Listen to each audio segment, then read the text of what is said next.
Good evening. On behalf of the Vice Chancellor of the University of Colombo and the Organizing Committee of the Annual Research Symposium 2020, I would like to warmly welcome all of you to the concluding ceremony of the symposium. The ceremony being held today coincides with the centenary celebrations of our faculties of Arts and Science and is held under the theme Research and Innovation, Challenges and Opportunities in the New Normal. Adhering to the strict health and safety protocols of the new normal, we are coming to you today in 100% online mode. I am Irocha Caldera, and I will be hosting the ceremony this evening. In its rich pioneering history, the University of Colombo has achieved many important conceptual and pedagogical research milestones. These have had a significant impact on the society, the culture, the environment, and the economy, both locally and globally. The annual Research Symposium is a flagship event in the calendar of our university. Established to further promote and encourage our heritage of vibrant research and innovation, it provides a university-wide opportunity for students and staff members to showcase their research, scholarship, and creativity. As we begin today's proceedings, let us first pause for a minute to pay homage to the memory of our pioneers. Let us now observe a 2-minute silence to pay tribute to the memory of these pioneers and their contributions towards a rich legacy that is our university.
Thank you all. To invoke blessings for our proceedings today, we now pay homage to Goddess Saraswati, the goddess of wisdom, learning, music, and aesthetics.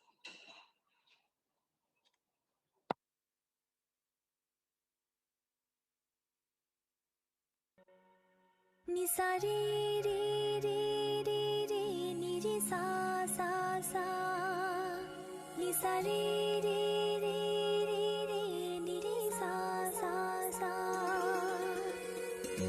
Jai Devi Saraswati Devi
We hope you enjoyed that performance by the talented students of our very own Sri Pali campus.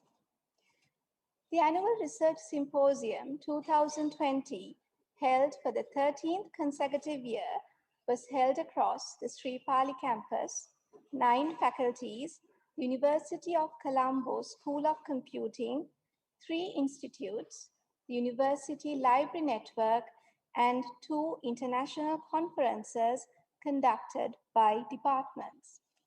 Now, let's watch a synopsis of these symposia and conferences held under the umbrella, the Annual Research Symposium 2020.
Next on the agenda, we have the welcome address. To deliver the welcome address, it is my privilege and pleasure to welcome to the podium the Vice Chancellor of the University of Colombo, Senior Professor Chandrika Vijayaratnam.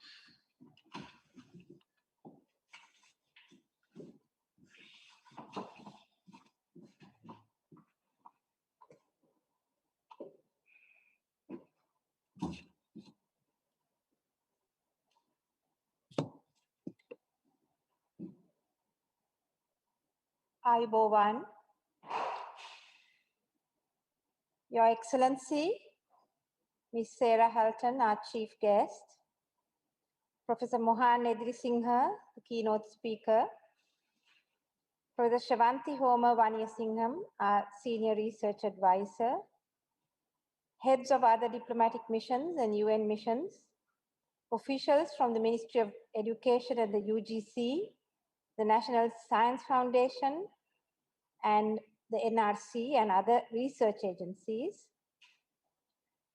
former Vice Chancellors of the University of Colombo and Vice Chancellors of other universities, members of council, rector, deans, registrar, bursar, librarian, directors, heads of departments and units, respected alumni, administrators, support staff, and other treasured, our most treasured research students of the University of Colombo from both undergraduate and postgraduate study streams, Professor Preeti Udugama, the chair of the organizing committee of the annual research symposium, distinguished invitees, ladies and gentlemen. Welcome to the concluding ceremony of the 12th annual research symposium of the University of Colombo. This is a ceremonial function with many special features this year. It is indeed a happy occasion to note the multitude of symposia and technical research sessions hosted in 2020, despite the restrictions imposed from COVID-19, which totals to 16 such events, with a total of 439 research abstracts selected for publication. I congratulate the rector, deans and directors and the research chairs of Sri Pali campus, the 9 faculties, School of Computing, Library and the 8 institutes.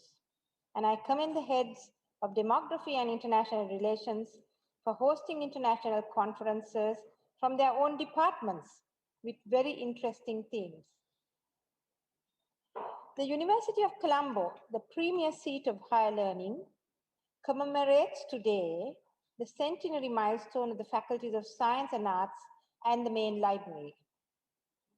This adds further value to this ceremony, and I thank the chairperson, Professor Preeti Udugama, the co-editors and the organizing committee for their meticulous inputs. It is worthy of mention that despite issues with laboratory-based and community-based research in the new norm, I'm captivated by the continued enthusiasm in research planning and writing. Ladies and gentlemen, research and innovation has become the single factor that defines our ability to remain relevant within the realm of higher education. Upscaling our research ethos to capture innovation and commercialization was prioritized in 2020 with the excellent support of our senior research advisor, Professor Homer Vaniyasingham, and the research director, Dr. Janaki Jayawardena. We were so well supported by Director of the University Business League, Dr. Sampath Punchiheva, the Assistant Registrar, Academic Publications, Mr. Shifa, led his team, who ensured that the University Senate addressed all aspects of research throughout. I must mention the Director International Office and the Legal Division for overseeing the tedious paperwork related to international outreach in relation to research. It is my firm belief that the fullest exploration of research and development from an academic perspective is imperative if we, as a university community, are truly to bring about social benefit to every member of society. Hence, we prioritized the formulation of thematic research-oriented multidisciplinary task forces. This collation of academic interest, aptitude, and commitment helped us to address economic revival through agriculture and in optimizing homegrown expertise in precision diagnosis of cancer in the year 2020. These 2 initiatives alone caught the attention of policymakers and planners at national level, with the incorporation of both these projects to the budget speech of 2021. These have also expanded to international outreach with partnerships developing with the best of the best. Cornell University in USA, and the Indian Institute of Science. And I thank all those who helped ensure the University of Colombo went that extra mile. Additionally, I must mention the strong links our university has developed, particularly from the Faculty of Science and the IBMBB with the Robert Koch Institute, Berlin, and being engaged in COVID-19 related research. Additionally, the student staff inventions ranging from a CPR robot to remote monitors, masks and sanitized gloves in relation to COVID-19 caught the eye of our university business linkage cell with ongoing discussions for industry partnership. Research funding is few and far between, and a recent stock taking demonstrated that we allocate less than 4% of our available capital budget for R&D. While no doubt external funding far outweighs these limited availability. I thank the Bursa and the Finance Management Unit for their perennial support. I wish to acknowledge the consistent commitment of our senior academics who encourage their juniors. And in fact, tomorrow's mentoring program would supplement this. We currently have 82 out of about 870 academics overseas on study leave with funds predominantly from Ahead World Bank and the NCAS. And I look forward to further upscaling of our research agenda upon the return of these bright young holders of doctorates.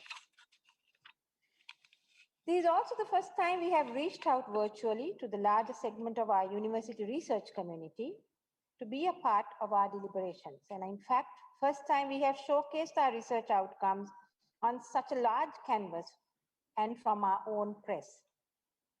I'm very grateful to Lion Chaturanga from the NOC and Bimali Veerasekara, assistant statistician, for collating data around the clock and to ensure optimal international recognition through ranking.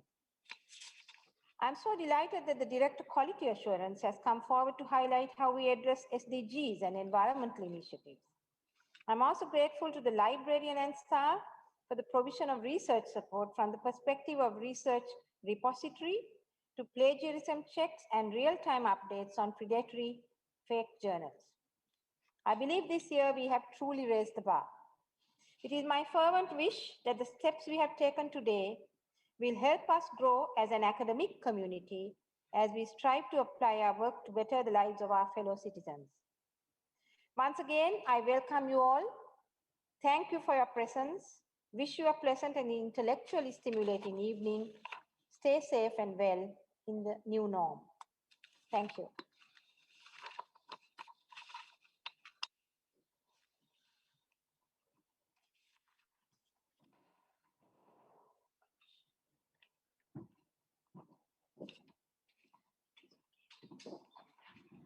Thank you very much, Madam, for that enlightening address. Now, let us enjoy a video on our university, which will include facets of our rich research culture.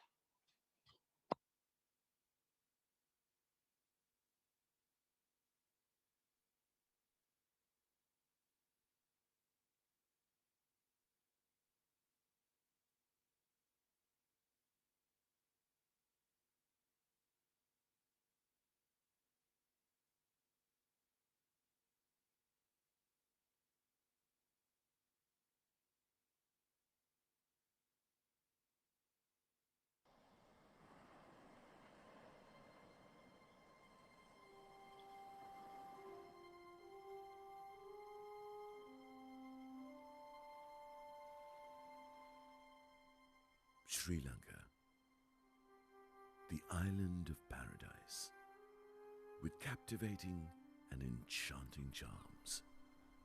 The island's spell, snared by an age-old magic of scorching sun, great green waters, purple dusks, gushing waterfalls, rising blue mountains, and starry heavens, the wonders of the country of oasis. Colombo, the heart of the evergreen island, shrouded by the waters of magnificent sea. The city of promises, kindling in all hearts a hope of tomorrow. The harmonious blend of all races whispers to the ear the unheard stories of glorious past, rejuvenating the town center. University of Colombo.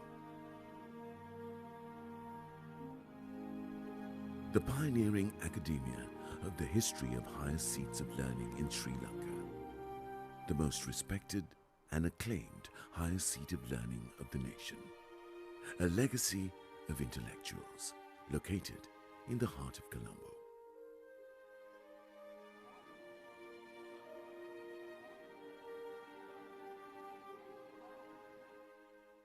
The initiative nucleus of the academic atmosphere was formed by amalgamating the Ceylon Medical College, founded in 1870, and the Ceylon University College in 1921, which were incorporated into the university later.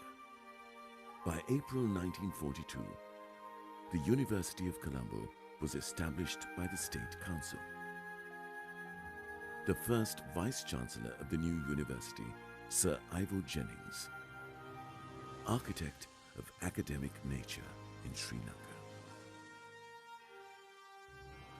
From colonialism to modernity, our proud history runs over 148 years of an uninterrupted stand with multicultural, multi-ethnic, and multi-religious student and staff population, fostering social harmony, cultural diversity, unity, and equal opportunity. Strive to be a center of excellence of regional and international repute, building synergies between knowledge, education, research, and entrepreneurship. It is our vision.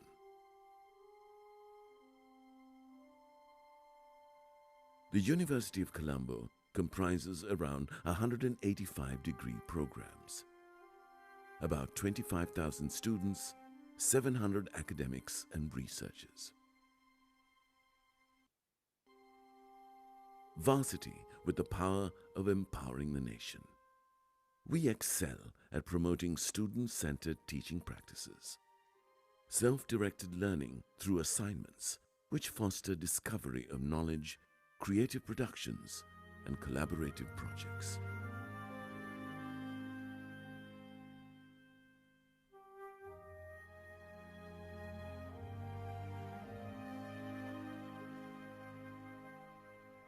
Our 9 faculties, multidisciplinary and interdisciplinary in nature, and strengthened by 56 academic departments, a campus, a school, 7 institutes, and 8 centers. The university widens foreign and local undergraduates' horizons to face the global challenges ahead of them. Faculty of Graduate Studies offers diploma and postgraduate courses of a multidisciplinary and interdisciplinary nature, concentrating on capacity building by entering into linkages with the outside world to equip the youth with all necessary knowledge. We work hand in hand with outside corporate sectors to ensure that the university caters to the needs of the day. The library supports the university vision with up-to-date materials, books, and other resources where both staff and students communicate and express their creative and scholarly ideas in respective disciplines.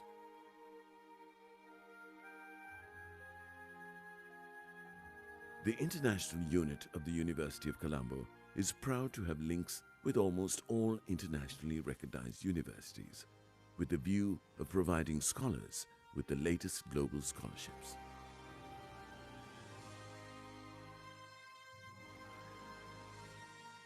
The warm and friendly academic atmosphere, together with recreational facilities and other services through experience of enjoyment, physical fitness, and increased self-confidence opportunities for togetherness are also parts of our academic endeavors.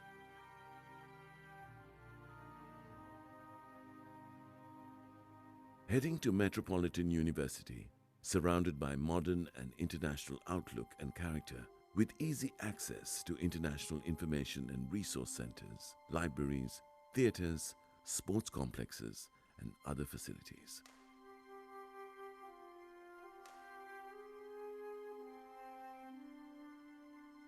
Modern technology incorporates with scientific research, blends into writers, poets, critics, and artists, maintaining international academic standards, contributing to the national capital, and stepping into globalization with high academic profiles.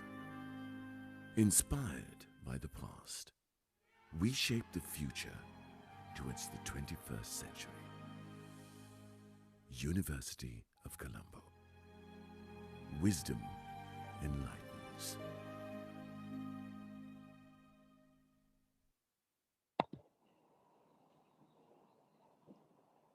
University of Colombo established a research award scheme, namely the Senate Award for Research Excellence, in order to recognize the scholars who excel in research.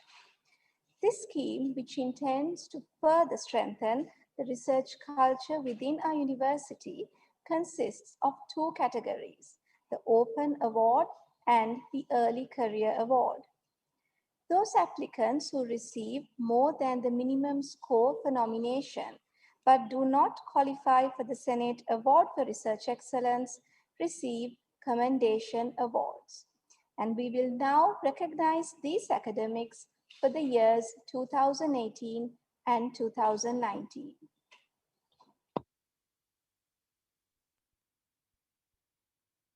Open Category Commendation Awards 2018.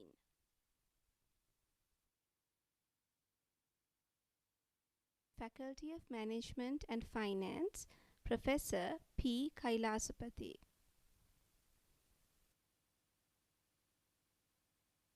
Faculty of Medicine, Professor Priyadarshini Galapatti.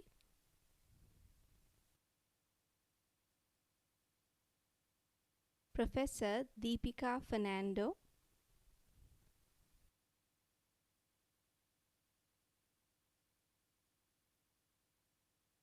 Dr. Prasad Katulanda.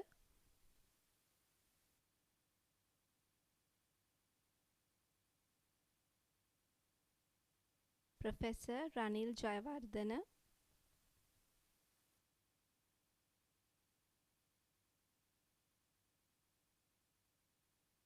Dr. Nirmala D. Sirisena.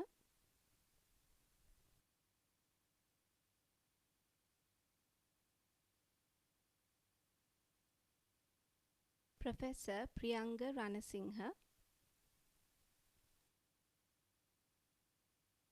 Faculty of Science, Professor D.U.J. Sonnadara.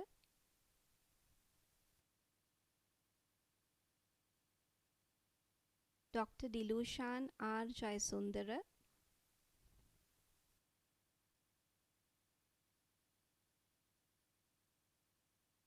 Professor R. S. Dasanayaka.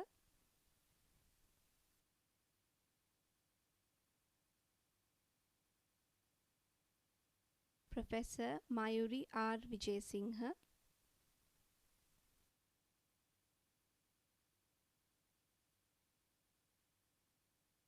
Professor E. Lokupitiya.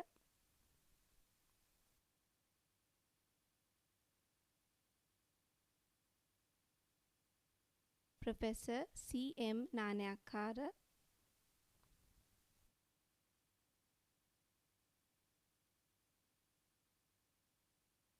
Professor S. M. W. Ranwala. Open Category Commendation Awards 2019.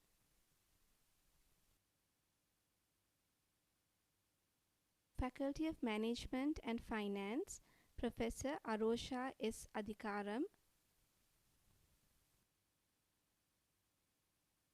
Faculty of Medicine, Professor Nadira Karunavira,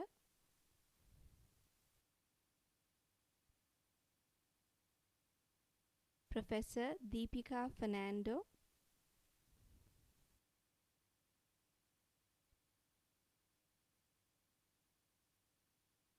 Dr. Prasad Katulanda,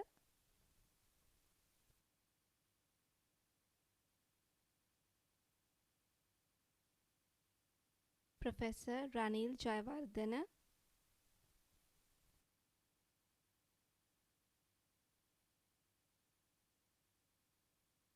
Dr. Yamuna Sirivardhana,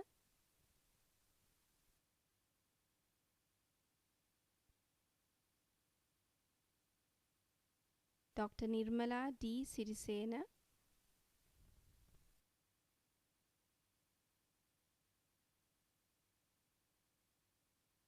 Professor Inoka Korea.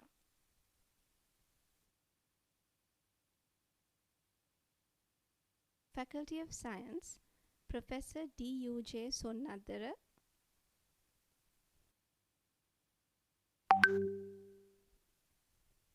Dr. Dilushan R. Jayasundara,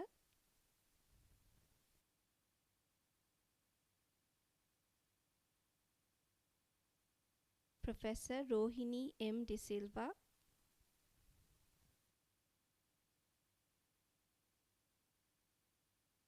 Professor R. S. Dasanayaka,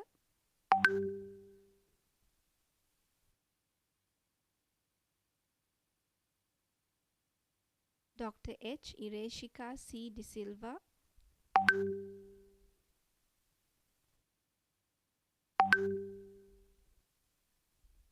Professor D. D. Vikramasinghe,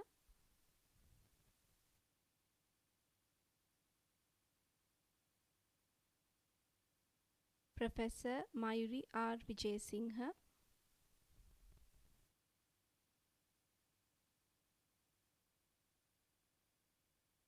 Dr. S. S. N. Pereira,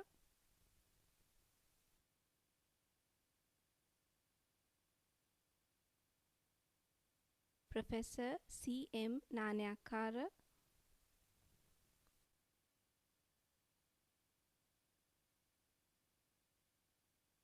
Professor S. M. W. Ranwala. Early Career Category Commendation Awards,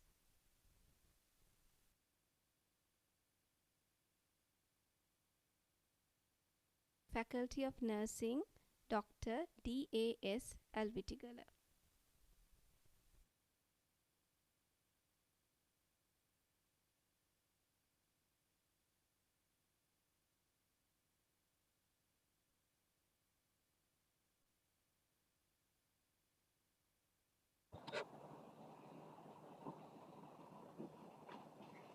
Our chief guest for today's event is Her Excellency Sarah Halton, OBE, the British High Commissioner to Sri Lanka. I would now like to request Professor Nilufer Dimel, Senior Professor of English of the University of Colombo, to introduce the chief guest.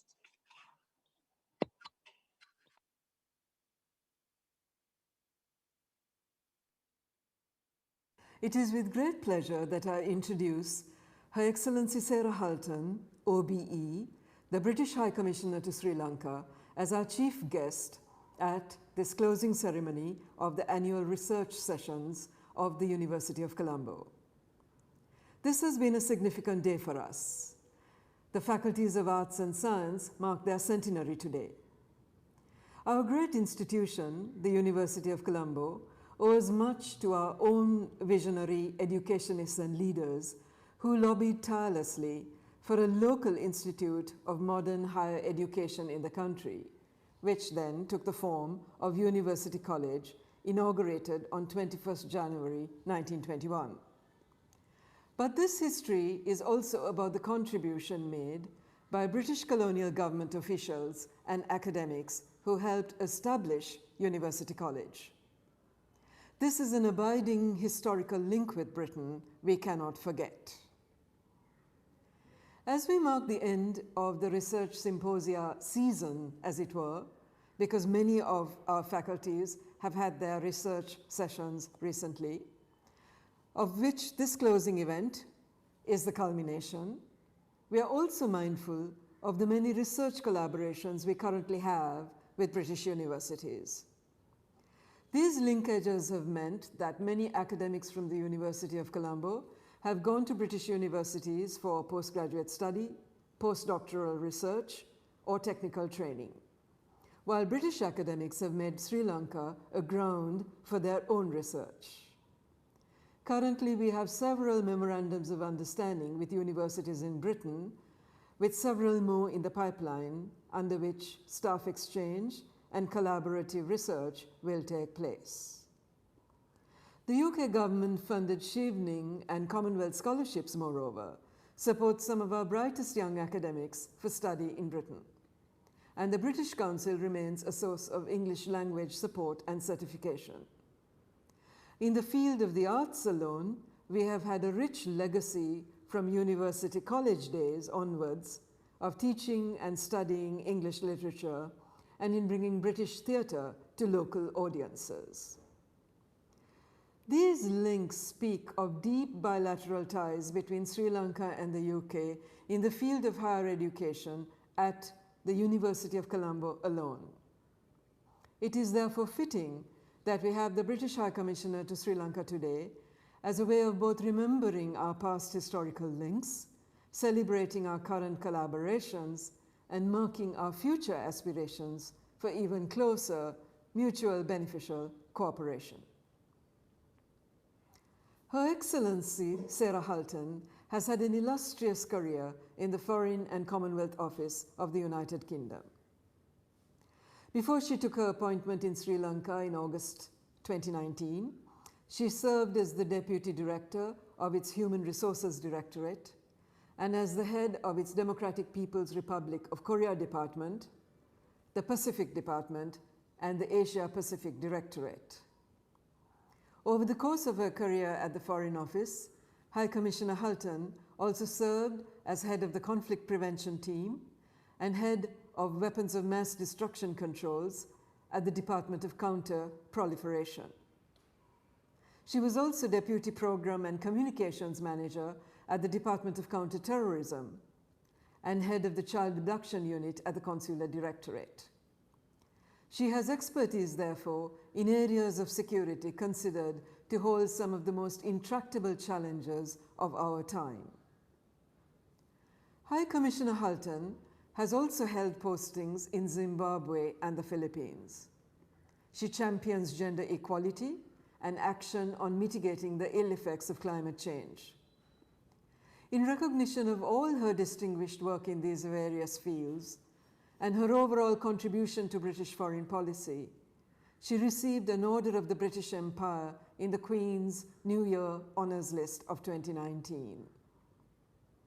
We are truly honoured, therefore, to have Her Excellency Sarah Hulton as the chief guest at this concluding ceremony of the annual Research Symposium of the University of Colombo.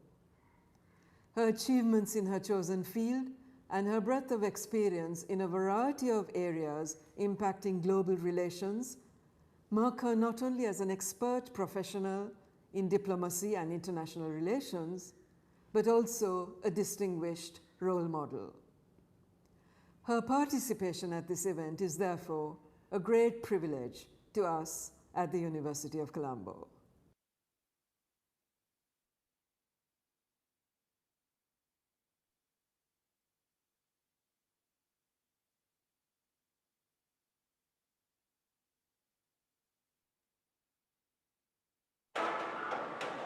Excellencies, ladies and gentlemen, I'd like to start by thanking the University of Colombo for this invitation. I'm delighted to be joining you in marking the centenary celebrations of the Faculty of Arts and Science. It's an honour to be invited to share some remarks on the UK's role in research, development and innovation, and our contributions to global challenges such as COVID-19 and climate change. I'd also like to touch on some recent collaboration between the UK and Sri Lanka in these fields. The UK has a long history of pioneering research and development and innovation, and of sharing the fruits of that work globally. The UK gave the world both steam and jet engines. The UK discovered graphene and decoded the structure of DNA. The UK introduced MRI scanners to revolutionize medical care, and it was a British inventor who gave us the World Wide Web. We're building on this track record with exciting plans for the future. The UK government has committed to investing £22 billion in research and development per year by 2024 to 2025. We have a further commitment to invest 2.4% of our GDP in research and development by 2027. This investment will boost innovation in the UK, where we're already ranked in the top 3 countries in the Global Innovation Index. The UK's universities are central to our research and development and innovation. 1 in 4 world leaders have studied in the UK, and we're home to the world-leading universities such as Imperial College, the London School of Economics, Oxford and Cambridge, and other world-class institutions throughout the UK. The UK government invests £6 billion each year in R&D by such institutions.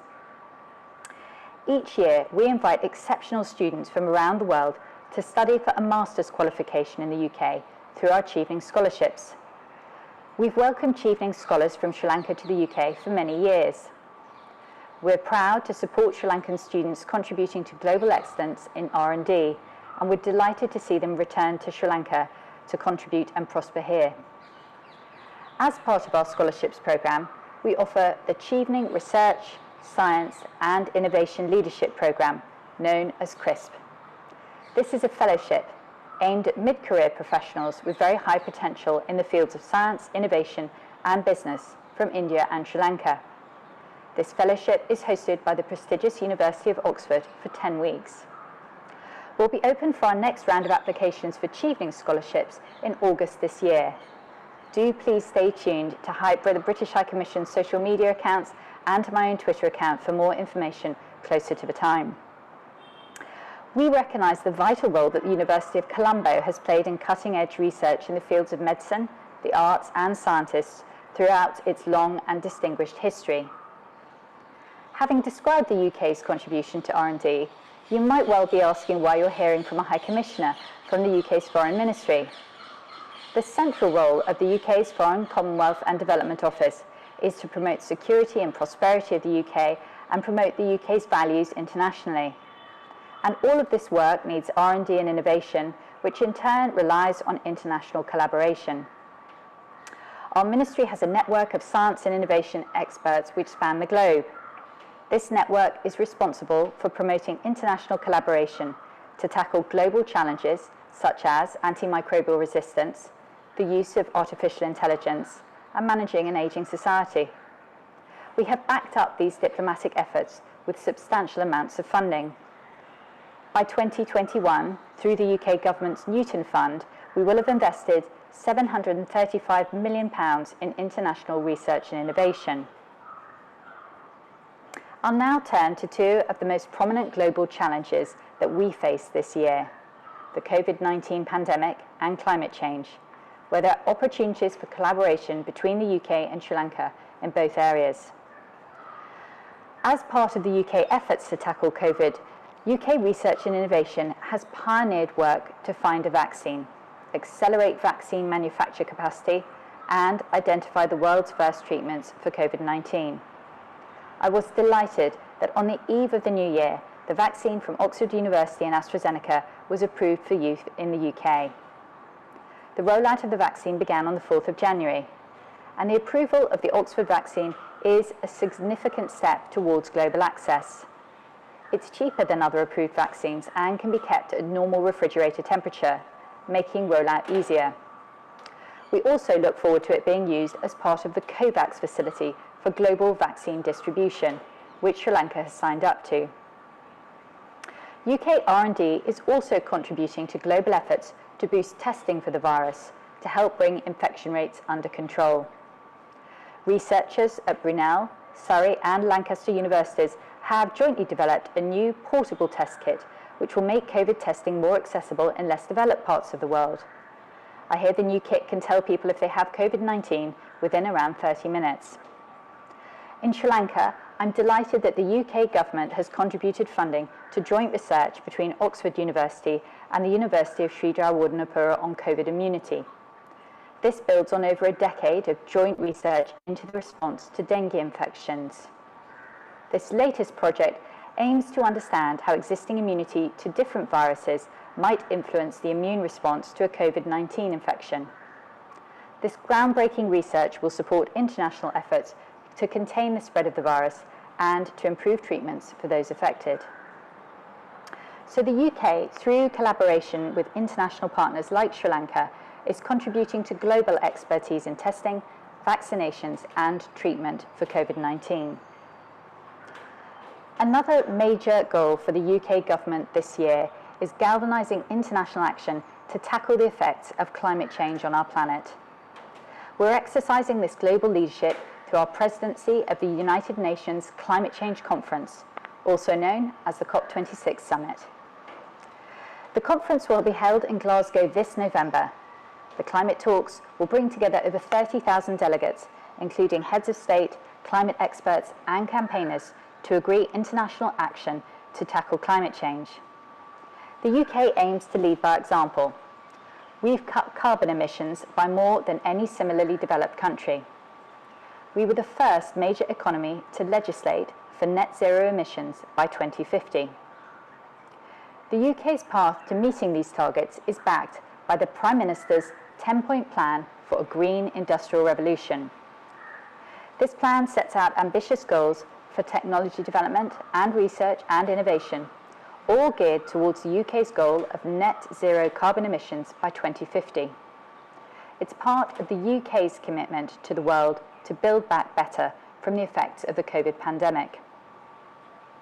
Here in Sri Lanka, the British High Commission is delighted to be promoting collaborative research and innovation with Sri Lankan experts. These include an antimicrobial resistance partnership programme, an environmental programme to evaluate the extent of plastics pollution in the ocean, and a space agency programme to develop a dengue fever forecasting model. There are further collaborative programmes in the pipeline. Finally, I'd really like to thank all those who've contributed to this symposium. We look forward to further collaboration, research and innovation between the UK and all of the academic bodies represented here today. Thank you very much for having me and all the best for a successful symposium. Thank you.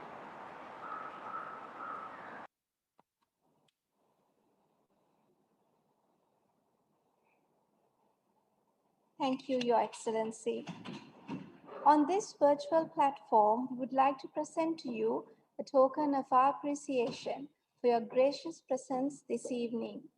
I would like to invite Madam Vice Chancellor to please do the honors.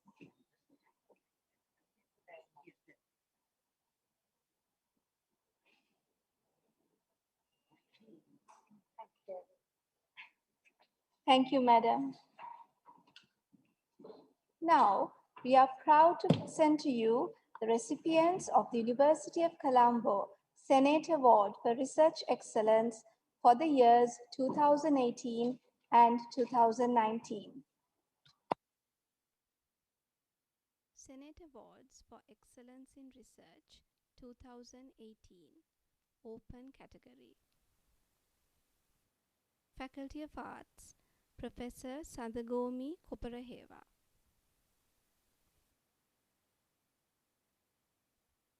Professor Premakumara De Silva.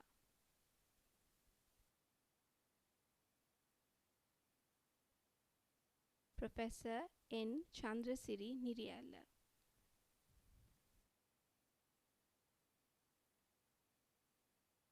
Faculty of Management and Finance, Professor Arosha S. Adhikaram. Professor Tarusha N. Gunaratna.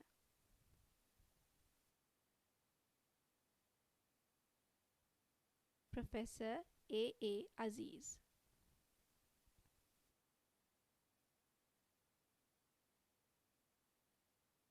Faculty of Medicine, Professor Vajira Disanayaka.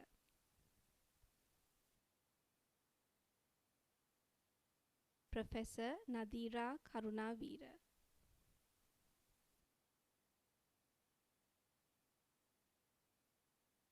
Faculty of Nursing, Dr. G.A.S. Premakumara. Dr. S.S.P. Varnakulasuriya.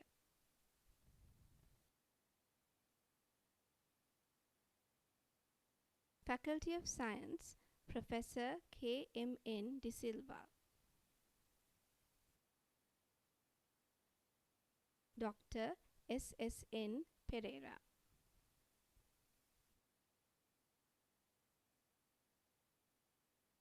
Professor Rohini M. De Silva.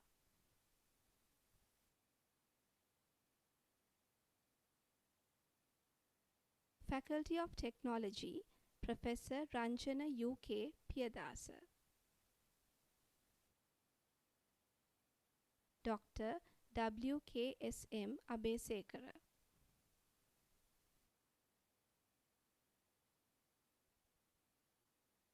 Institute of Biochemistry, Molecular Biology and Biotechnology, Professor Kamani H. Thennakoon. Professor O.V.D.S.J. Veerasena.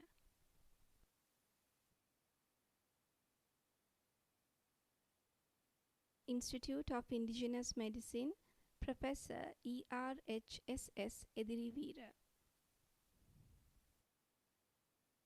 Postgraduate Institute of Medicine, Professor W.M.A.U. Jayatilaka. Mrs. M.P.P. Dilhani.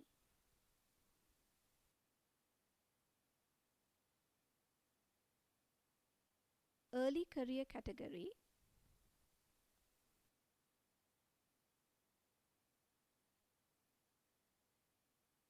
Faculty of Law, Dr. Dilini Patirana.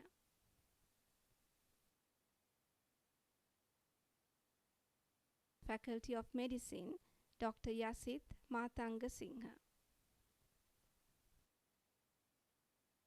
Institute of Biochemistry, Molecular Biology and Biotechnology, Dr. Samira R. Samarakon.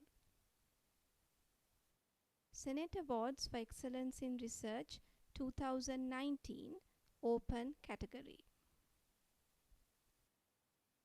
Faculty of Arts, Professor Bimal Heva Manage. Professor N. Chandrasiri Niriyalla.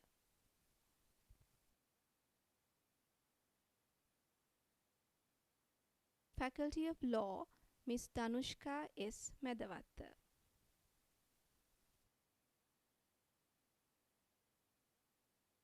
Faculty of Management and Finance, Dr. R. Senadiraja. Professor A. A. Aziz.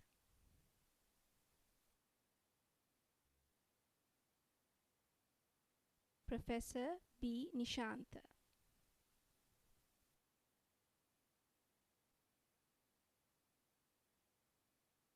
Faculty of Medicine, Professor Vajira Disanayaka.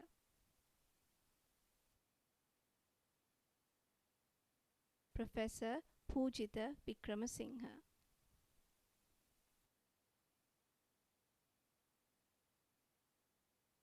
Faculty of Nursing, Dr. G.A.S. Premakumara. Dr. S.S.P. Varnakulasuriya.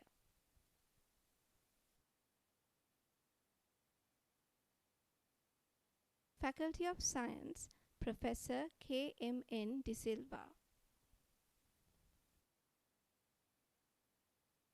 Professor G.H.C.M. Hettiarachi.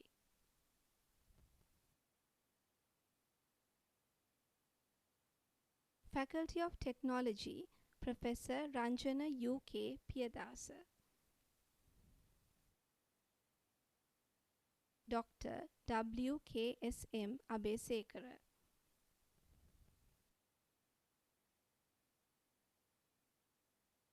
University of Colombo School of Computing, Dr. GDSP Vimalaratna. Library, Dr. KGPG Vijayatunga.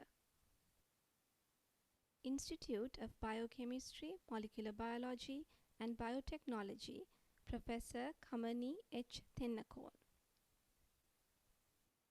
Dr. Sumadi De Silva.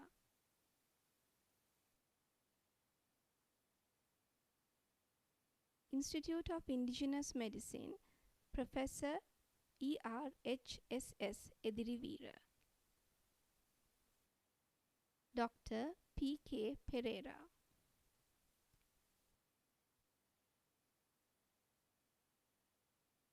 Professor M.I. Manuha.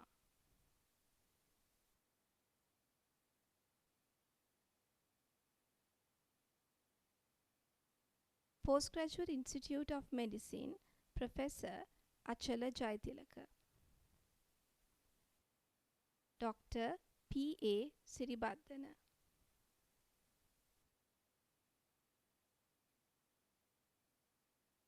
Mrs. M.P.P. Dilhani.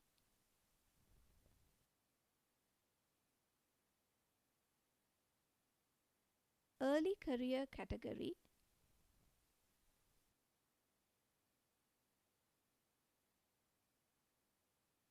Faculty of Law, Dr. Dinesha Samararatna.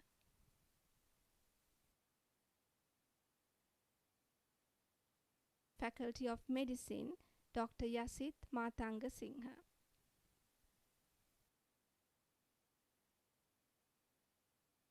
Faculty of Nursing, Dr. G. Kisokant.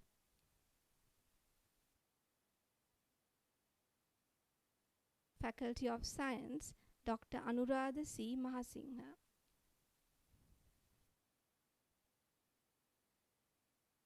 University of Colombo School of Computing, Dr. Asanka P. Sayakara.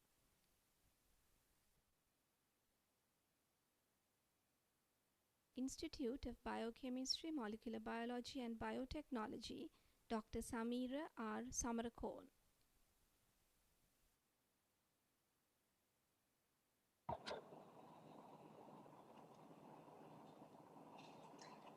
We would like to offer our hearty congratulations to all those academics who were conferred the Research Excellence Awards and the Commendation Awards.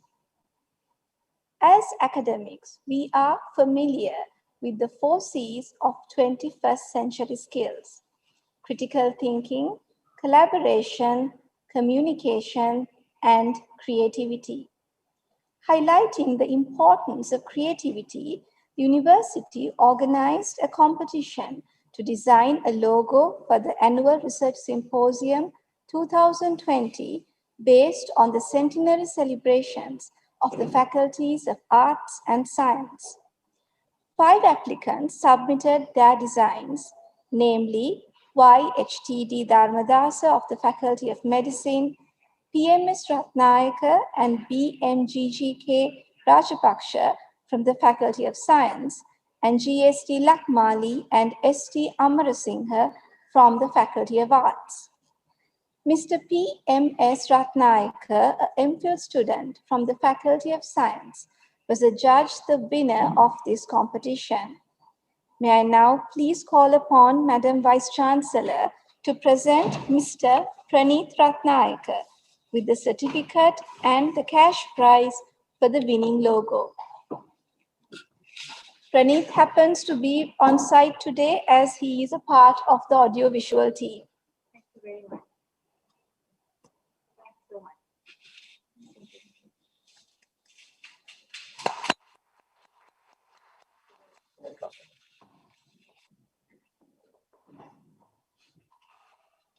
Thank you, Madam.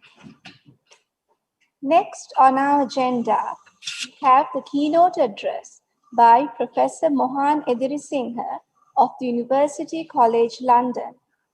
To introduce our illustrious keynote speaker, we have with us today the Senior Research Advisor to the University of Colombo, Professor Shavanti Homavanya Singham.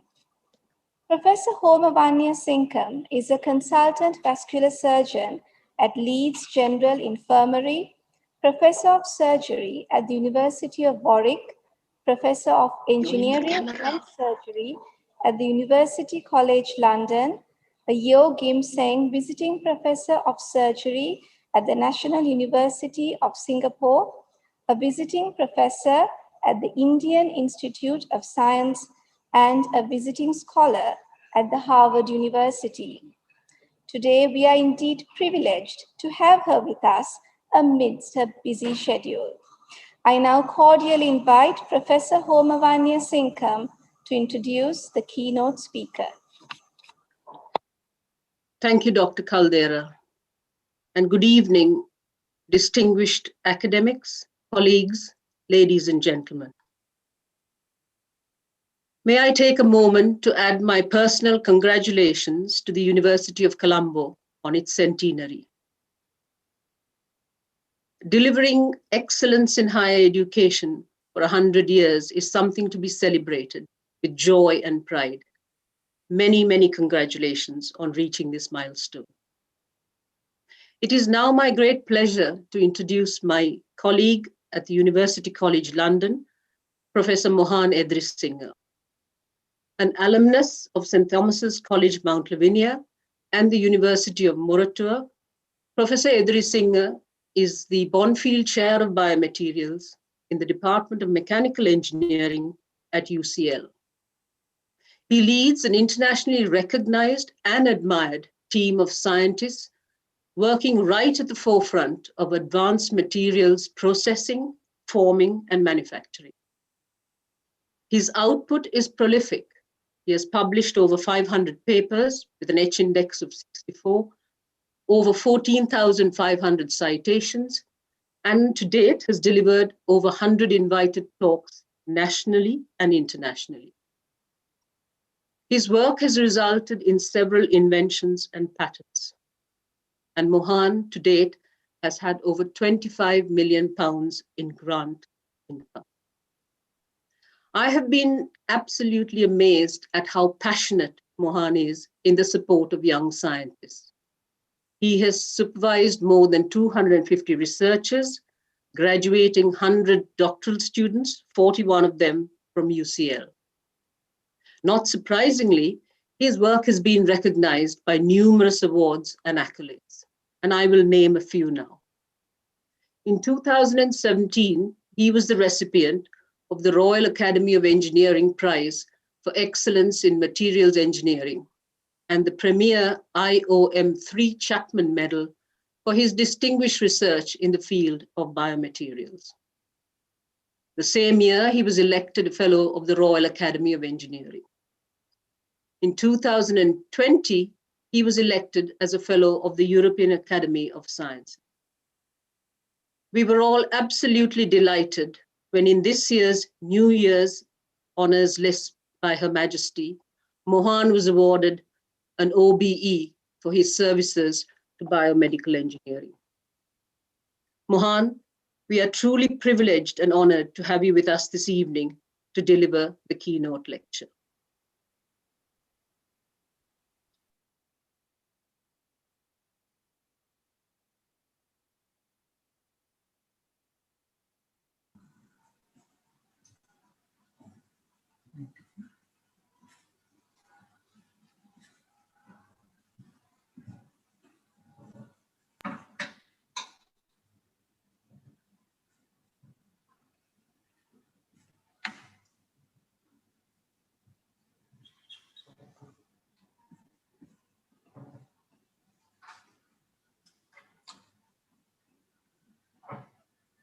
Ladies and gentlemen, I think I'm live now.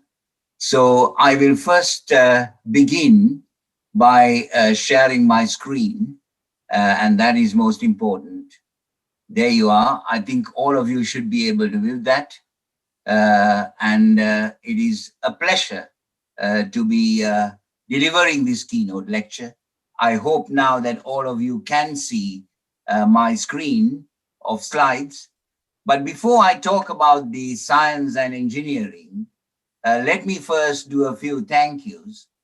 Of course, I have really enjoyed, I have joined right from the beginning and seen how Colombo University under the current regime is really, with the help of the British, whom I really admire and cherish, have been able to, put to the forefront their research.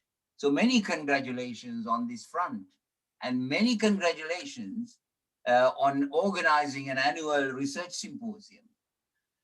I am very, very grateful to be invited. I owe a lot in the beginning of my career to Sri Lanka, and I can't forget that.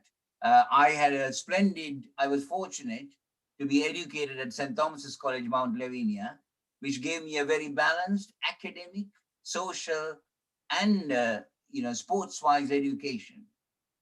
And then I went on to University of Moratuwa, and I was again fortunate to do the first course that was jointly done by the University of Leeds and the University of Sri Lanka, Moratuwa campus it was called, later on becoming University of Moratuwa.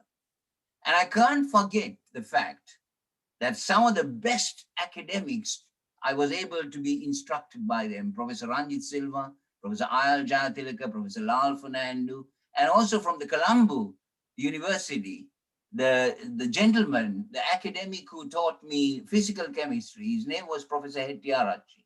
I'm very apologetic for not remembering his first name. They gave me the footstool and the foundation to really prepare for my research career. And I was delighted to have the opportunity to do my research in Great Britain. I first joined Brunel University, then moved on as a leader to Roughborough University. And then I went to Queen Mary University of London, where I was Professor of Materials for a good half a dozen years.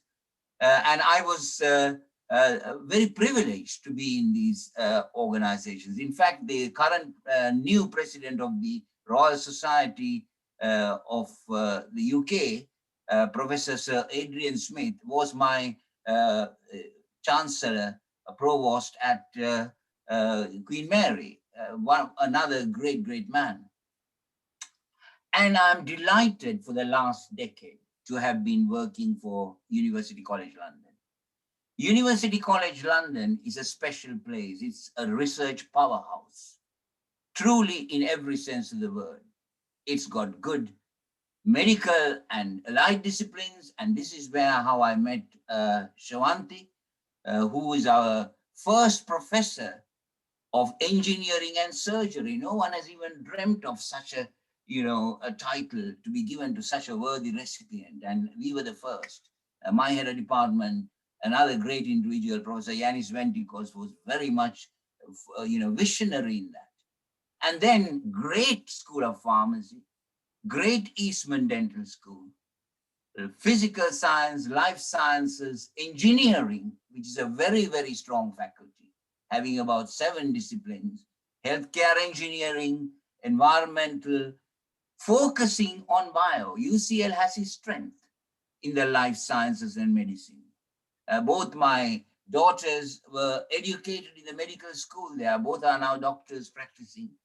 My wife is also a biomedical scientist. So we come from that kind of orientation, healthcare driven. So I want to begin by thanking you. And I'm very sorry if I missed out anyone in this very, peak address that I want to give to you, because I want to capture the work that I do in a nutshell as well. I am going to speak today on advanced novel manufacturing research for medicines and healthcare. Now, this is not something I have selected to be opportunistic. At the underlying core, as Professor Shwanti very clearly explained, I'm a material scientist. I was in that very first batch of materials that was produced by Sri Lanka, with University of Leeds collaborating with the University of Sri Lanka, Moratuwa. And then I was fortunate again to go to University of Leeds for my master's and my PhD. And as the High Commissioner, Her Excellency explained, that was because of a British Council scholarship, which I'm very grateful to. So I picked this topic because this is what I have focused on, say, for the last half a dozen years. I'm a changing phantom. I always pick out. I like to work outside the box. I never want to think about anyone else who's thinking something, because then that means that you're aping the world. That doesn't take you very far. And in my conversations with Professor Preeti Udagama, I told her this straight away. She has helped me very much to organize my scenarios here. And you got to think outside the box. And the pandemic, although we don't want to have another pandemic in a rush, we regret having it, has driven us to focus on manufacturing. It's all about making masks. It was a new culture to see people running around with masks across their face. That's maybe continuing for some time yet. Gloves, as the Vice Chancellor mentioned. Many other facets, vaccinations, new words like social distancing, all that has come in and has been embraced and captured by manufacturing research. And my research on biomaterials has been driven in an engineering sense to manufacture. Now, it's not a very accepted word in academia. I'm a true and true academic. I like to publish my work in good journals.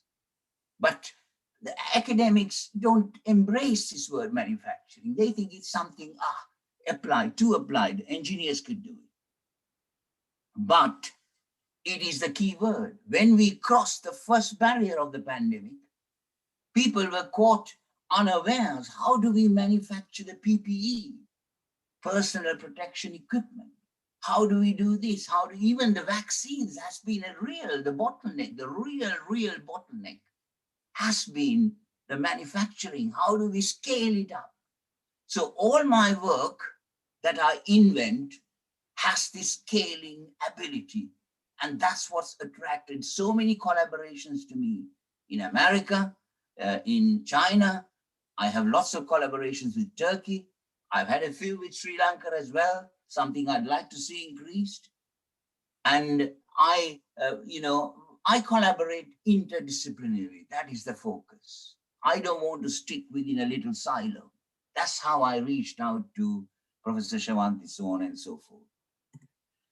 So this is one of the areas that I like to focus on. And I hope you're seeing my first slide. This is a very respected journal, Langmuir. They invited me in 2019 to do a special issue on microbubbles, one of my pet topics. I love this topic because bubbles are so unstable. It's like, students, they are very unstable, aren't they? So we really like to induce some stability into them. They are also very formidable medical engineering agents. If you learn to control their size and their size distribution, we can use them in a lot of imaging to do with ultrasound. Getting a clear picture for the clinician is so important, very important. And that is where microbubbles come in. They improve the resolution of the ultrasound image. So you can see a newborn baby, say, for example, while, it's sort of contained in mom's tummy with a very clearer definition. You can see areas of the body with a clearer definition. And more importantly, they are very important agents to deliver drugs. Bubbles have air inside and they have a shell. And to that shell can be tied many, many, many active pharmaceutical ingredients. And this is why working with the School of Pharmacy, this is where UCL excels. It has been very advantageous to me. So, drug delivery, ultrasound imaging, big scenarios with microbubbles, and the American Chemical Society through Langmuir asked me in 2019. I got 24 key papers from key leading researchers in the world, and there is a very, very interesting special issue here. Now, I have taken this field, and this is where I have really thought outside the box, to a very distant kind of arena. The thing with microbubbles is that you got to control their size and their size distribution. And if they're going to be used intravenously, you got to have their size between, I would say, most people say 2 to 8 micrometers in diameter. I would say 2 to 4 micrometers, because you've got to be absolutely careful that you avoid embolism in your patients.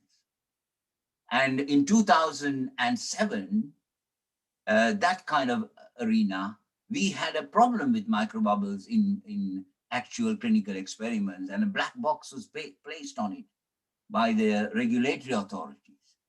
So this is the thing. And to be attractive, you got to produce it in larger quantities. Most people produce it. You got a gas stream, you got a liquid stream, you pinch the bubbles, simple T junction. I have had many junctions in my work. Y junctions, I have had K junctions, I have used that geometry. And with the help of the modelers, I have now gone to 3T junctions in series. And I work out the bubble dynamics of these things coming out. Various parameters that you can control to control the bubble size. So I have even gone to 4. This is unpublished work. And now I have a scenario. As you can see, I am dropping the size of that bubble diameter and producing a lot of bubbles at the same time. The normal standard at the moment is that you can probably produce these bubbles. They are unstable after about half an hour. I want to produce these bubbles useful in medical engineering that will be stable for hours. We know how volatile and unstable a bubble is. You blow a soap bubble into the air, it goes very quickly. So this work epitomizes, this is recent work I'm doing with one of my PhD students from China, who is a very clever researcher, chemical engineer by training, now in the second year, to control mass production, mass manufacturing of those bubbles. And we have cameras set up. I have even now combined 1, 2, 3, 4, 5 junctions. And we are struggling to understand the dynamics of how to control this, but we are getting there. Because as you reduce the bubble size, what you find is fission, the bubbles breaking up, losing the stability. And if you're going to use them in the body for medicine, they got to be absolutely the same size. Monodisperse, they call it in actual, scenarios. So making monodispersed bubbles in a scalable way, using microfluidics, using other methods, which I'm going to come back to, is very, very important. And I'm developing masses of data. Now, once you get to this level, you can see this capillary size. What is the channel gap? These is all microfluidic, scenarios. I have collaborated with Professor Ventricos on the modeling of this to understand, because experiments are expensive. As the Vice Chancellor, your own Vice Chancellor and many others said, research budgets cannot just go out of proportion. So the modeling aspect of how to do fewer experiments, but then model the generality of it is a key factor. And when I came to UCL, immediately saw that everyone's focused on microfluidics. So I have expanded that in a different way by combining the engineering power. But this is something we also invented. This is an electrohydrodynamic method to produce bubbles or indeed particles. And when I entered the arena about 6 to 10 years ago, most people again used 2 needles. Electrospraying or spinning, 2 words that people always hear. I just said, let's use 3 or 4. And this is the device.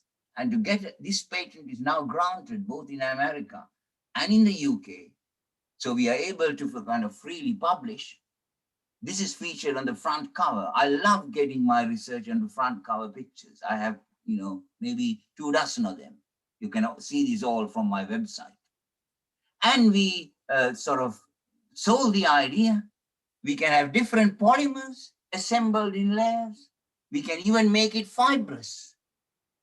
We can then tack on active pharmaceutical ingredients into those layers. Now, this is not, research that is only limited to developed countries, or you need millions and billions of dollars. The Colombo University has the firepower to do all this. They've got very good physical science and, electrical chemistry, that kind of scenarios to back this up.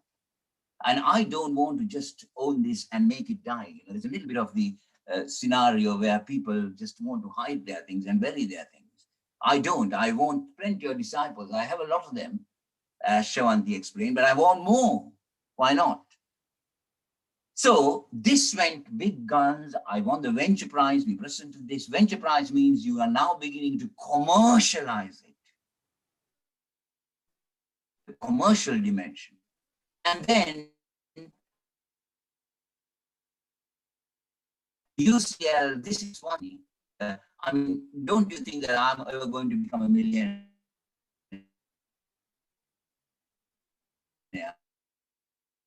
I don't want to be a millionaire.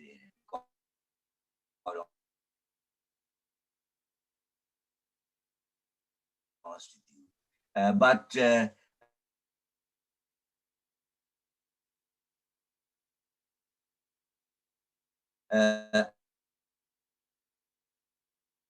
I want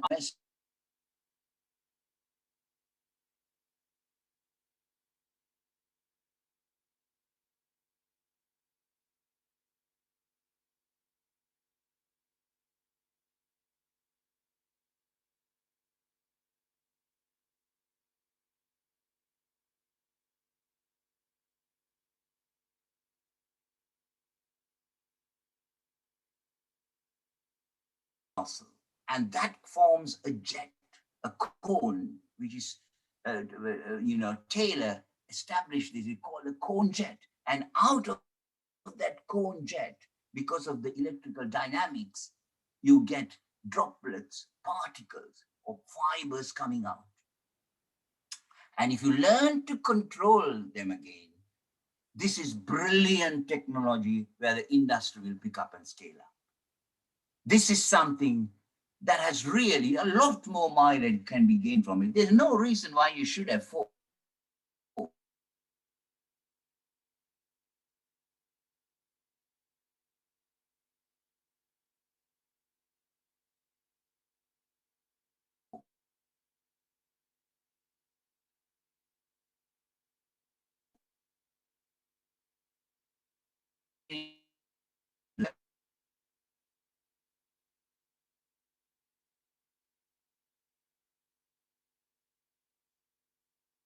On maybe 10 years down the line, and we have just about come to that junction. You're given actual, what started from a materials engineering view now is being taken over by biologists. We have Dr. Jennifer Rohn, who is in the UCL Division of Medicine, who is now embracing this, taking it in her own way into a platform technology. And I'm delighted by that. So the person who's sharing this, please tell me if I'm running out of time, because I normally, I can go on till coming Christmas to talk about this, but I know time is limited. We got to finish things in time. People got other things to do. One of the things I've always believed is, you can do things in the laboratory, but you got to take it out. You got to take it out to the clinician. You got to take it out to the patient. So we've developed from that technology a gun, a little device. When we first started it, we thought, oh, we'll fit this in the back of an ambulance. So you can take it, spray wounds or whatever it is. And there's brilliant videos go to my webpage, www.gyration.com. www.edrisingerlab.com, and you can see these videos. I didn't want to be too adventurous, because one of the difficulties in running a symposium like this is that we are all dependent on the internet. None of us can control that. But we know that we can now go up to actual, scenarios where we make a very portable 60-gram kind of gun that we can sort of take around. Take to earthquake zone, spray a wound, curtail the bleeding till the patient is taken away. So this has a lot of applications. We published quite a few papers on this, and I've done this with the School of Pharmacy. Professor Duncan Craig, another very illustrious person, he'd give me all the support in the world to take these things forward. Now here's a video, live video working here. You should see that on your screen. This is a technique, again, I invented, because everyone was doing electrospinning to make fibers, nanofibers, small scale fibers. I thought, why are we just aping the world? Spinning was invented in the 1930s, Formhal's patent. There's no point in aping someone else's work. We learn from it. But to me, history is good to look back and reflect, but never to dwell. So I went for my own method. I thought we'll combine the spinning, which of course gives us a tendency, as you can see, to spray out fibers, because the solution there on coming out at such a high rate dries. And then we can also combine to that a feed. So it's the rotation, the actual feed that will combine, and the pressure that we can apply. That will give us the output. A myriad of publications have come out. When we invented this in 2013, Rapid Communications said, we will have this at the front page. Then we showed how to make bubbles this way as well. So Langmuir took it up. And a series of papers have come out. It has won a lot of prizes, not only me, all the co-workers here. There's a very illustrious guy, Dr. Sunta Mahalingam, who still works for me and Shawanti, who once again originated from University of Sri Lanka. He has put in a lot of effort into these things. So we have had a lot of effort. A lot of workers have gone through this. A lot of avenues have been, explored, won a lot of prizes, featured in a lot of news, and it's still kind of going on at the deeper end, and I'll come to that in a minute. So that's basically the process. Soluble, or actually as well, but soluble. That's where you get the gain of the pressure, because it doesn't evaporate. In our process, that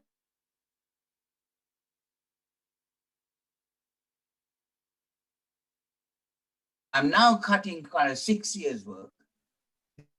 This is a project that we did with Shawanti's collaboration. And we now are at a stage where we have, once again, like that needle scenario, we can make fibers using our own pressurized gyration method, using the actual setup we use to make fibers with a core, as you can see, and a sheath. Now, really, if you're making a fiber that has properties at the surface for cells to attract, for it to kill a virus or a bacteria, for it to have surface properties, you don't need it right across the fiber. Most of it is heat. So having a thin sheath and a thick core for strength is where we have the real firepower of this.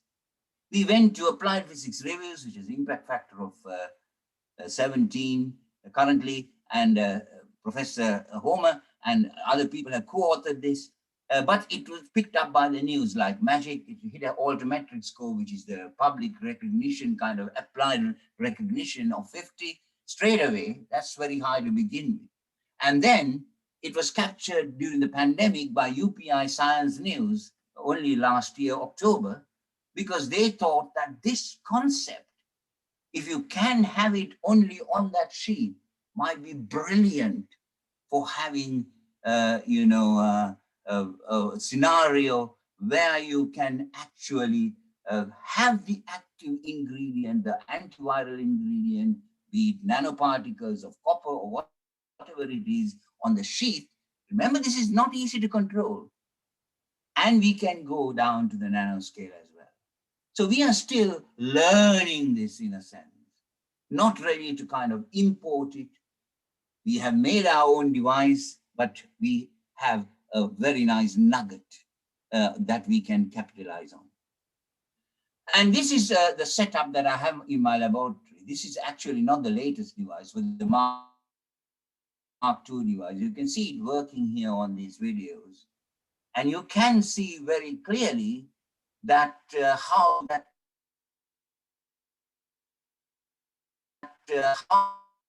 that cobweb is being generated. That little thing can be, people have expressed interest in that. I'm sure years after I disappear from this planet, many other people will take this and adapt this. And that's what I want to better horizons. Very important scenario. And one of them, this is a project I owe a lot to the Engineering and Physical Sciences Research Council in the UK. I have won 43 grants from them. They've been very generous and very, it's very difficult to win these fundings, but overall, if you take 43 grants, they have good applications in the first place, but they have funded my work a lot. And the good thing about them is once they give the money, they don't interfere until you produce the actual output. That's what they measure. So we can produce these filtration sheets, bandages, what you like to call this. We collaborate with the microbiologists, Dr. Lena Sirik, microbiologist from UCL, got very interested in this. We can litter the surface, as you can see, with nanoparticles. We like to get more of the actual ingredient on the surface, but we are getting there. And this project showed the way. It was run with 4 or 5 companies, as you know here, and also with Professor John Oxford, one of the best and most famous virologists in the country and internationally. But we can make these filters, and we have developed new compositions, new materials, but also a scalable process to make this. And these are the new compositions. As you can see, that's our control. We test it against bacteria. And we can numb the bacteria to a very, very low level. But you've got to be able now to do this with viruses as well. Virus is a bigger challenge. They move down to the nanometer scale from the micrometer scale of the bacteria.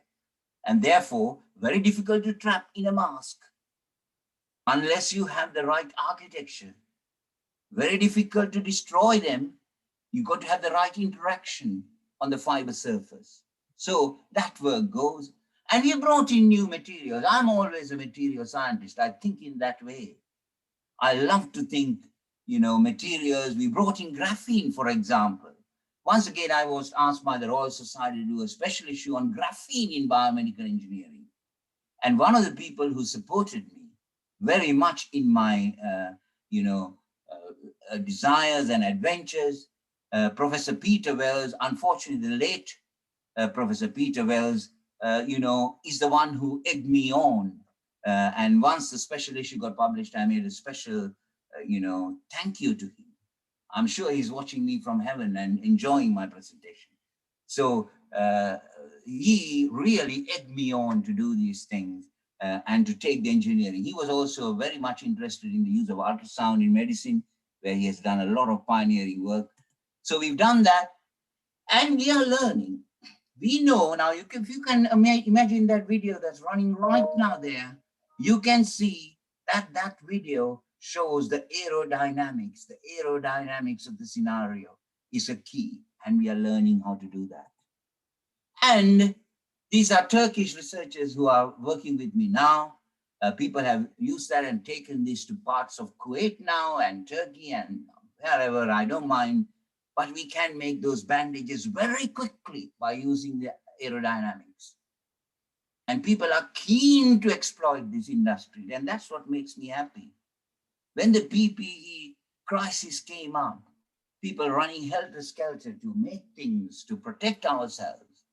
When the human race is threatened, they do respond. And that is what we are doing currently. And this is the beauty of it. Can you see? This is the simple addition of hydroxyapatite, which is a bioactive ceramic, into the fiber mesh. Can you see how beautifully it is distributed? Right through the fiber. We didn't even believe this when this first happened. This is our own product. But we did it a few times, checked it even at University of Cambridge with a fellow researcher, and it is the kind of distribution that you can get if you run your vessel correctly. And that we confirm this with a normal electron microscopy to show that it's got the right elements. And in fact, it's the hydroxyapatite you're talking about. So this next set of slides that I'll run through very, very quickly, I'm going to look at the scenario where I keep telling you how these things have materialized and compared with the established electrospinning that everyone does. I mean, I've had requests from Sri Lanka via Shavanti and other people, can we do some electrospinning on this? But there's no use of just improving something that has been done, I don't know, nearly 100 years ago.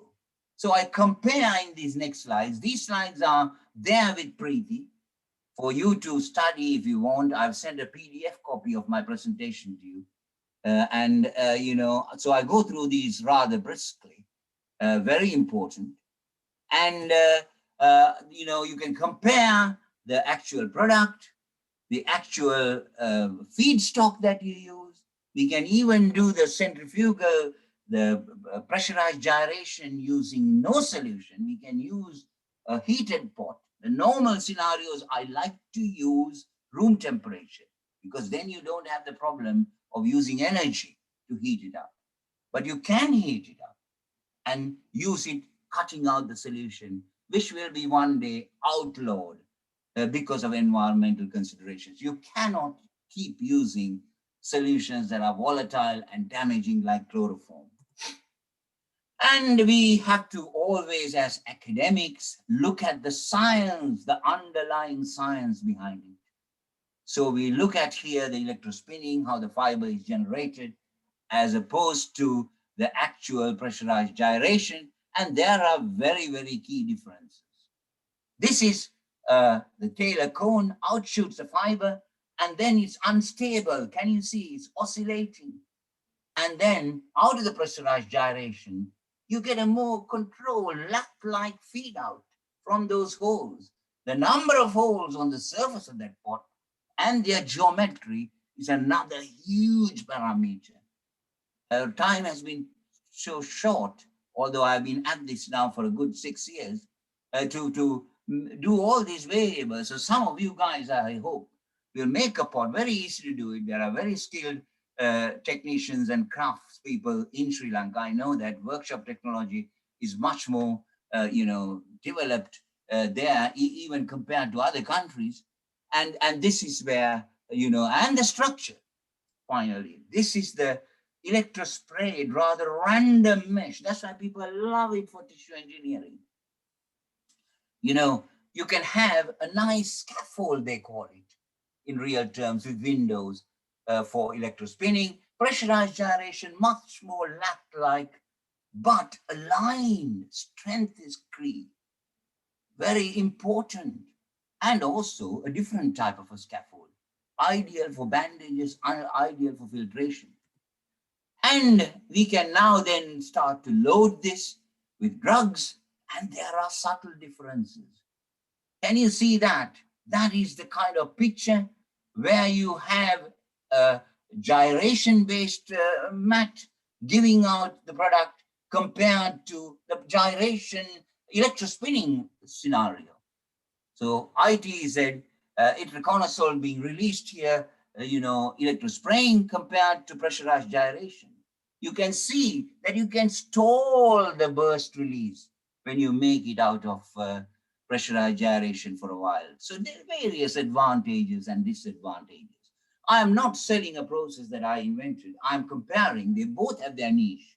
That is what's important to remember.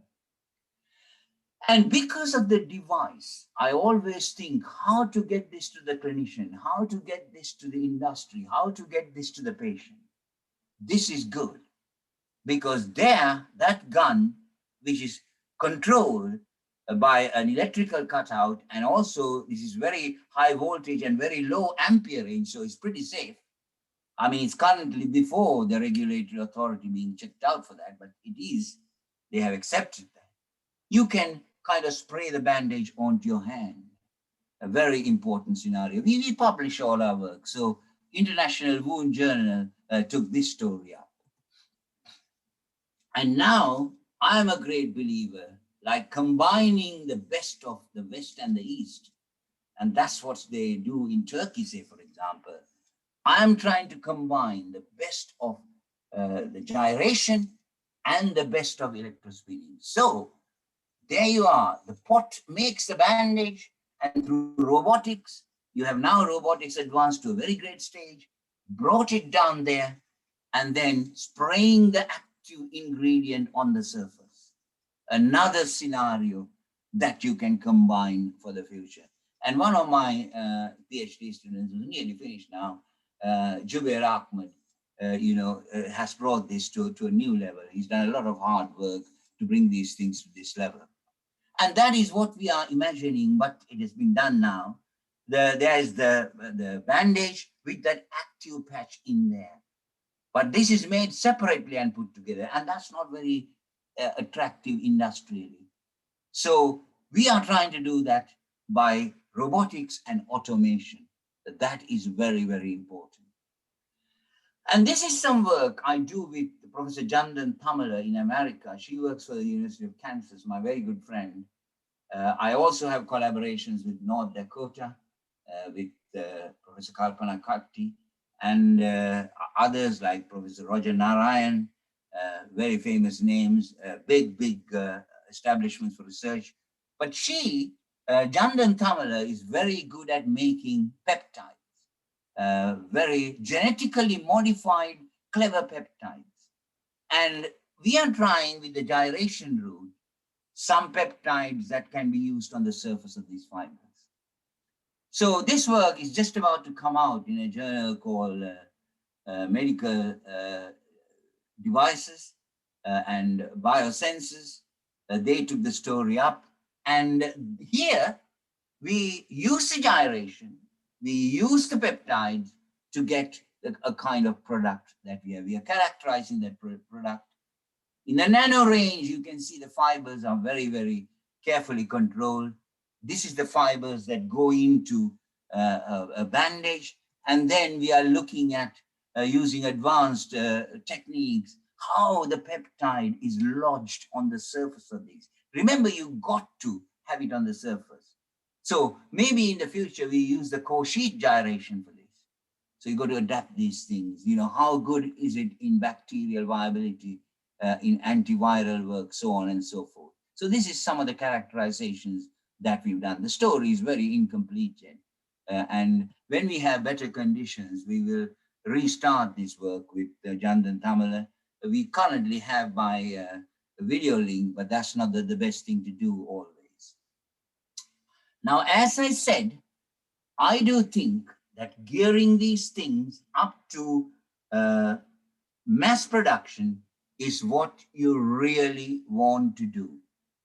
And I do think I am coming to the kind of end of my presentation because I want to leave time for some questions as well.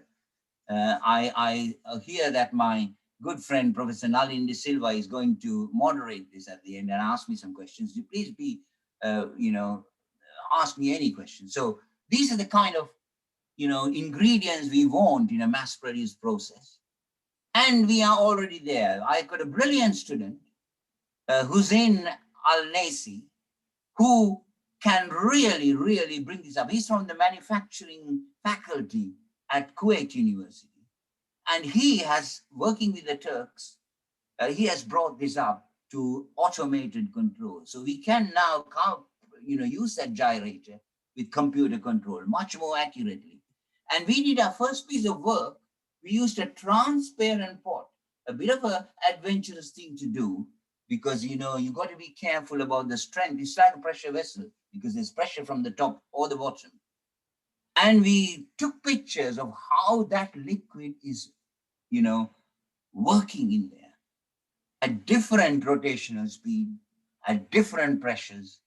We compared no pressure versus pressure, and we got some brilliant results. I mean, this is now a work, not a review, going into applied physics review. So they take it very, very seriously. Many experts scrutinized this before it went out. And once again, they were very, very happy. They said, this is what they said back in October 2019, miracle fiber reduction method.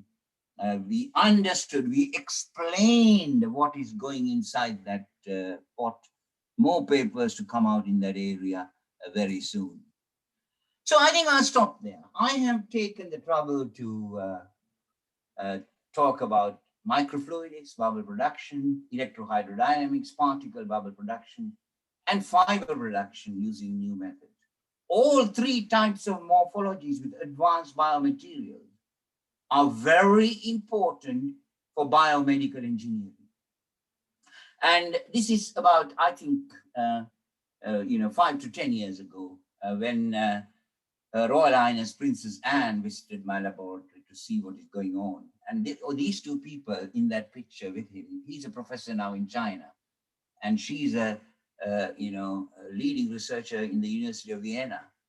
So lots of collaborations I've had, lots of funding. Particularly, I'm very grateful to Engineering and Physical Sciences Research Council.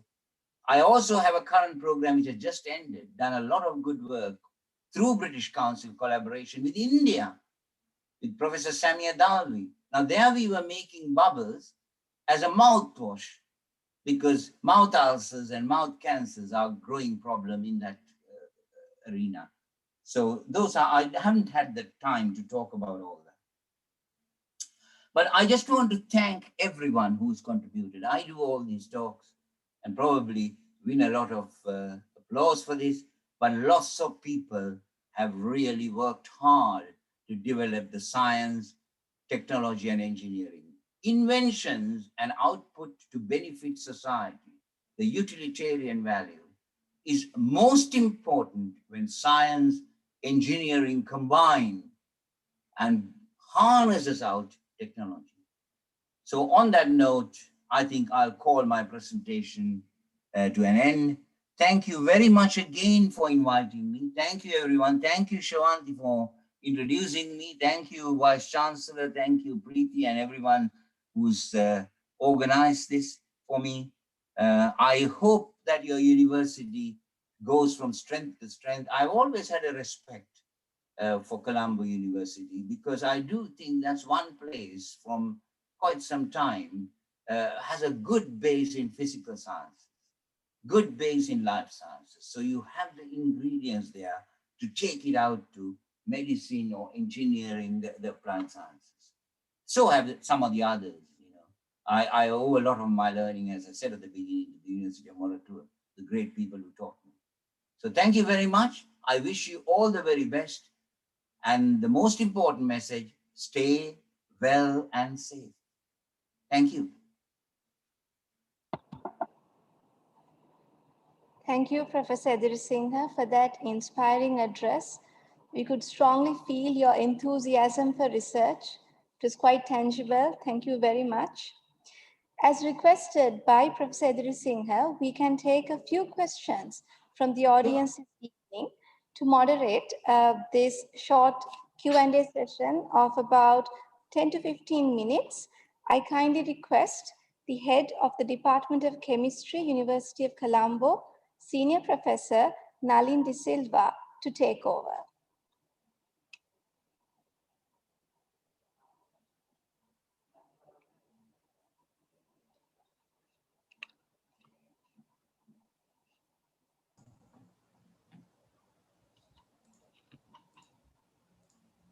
Sorry about that. There was a problem with unmuting my mic. Yeah. So well, we are all at the can you mercy hear of the me? internet, Nalin. So that's not the problem.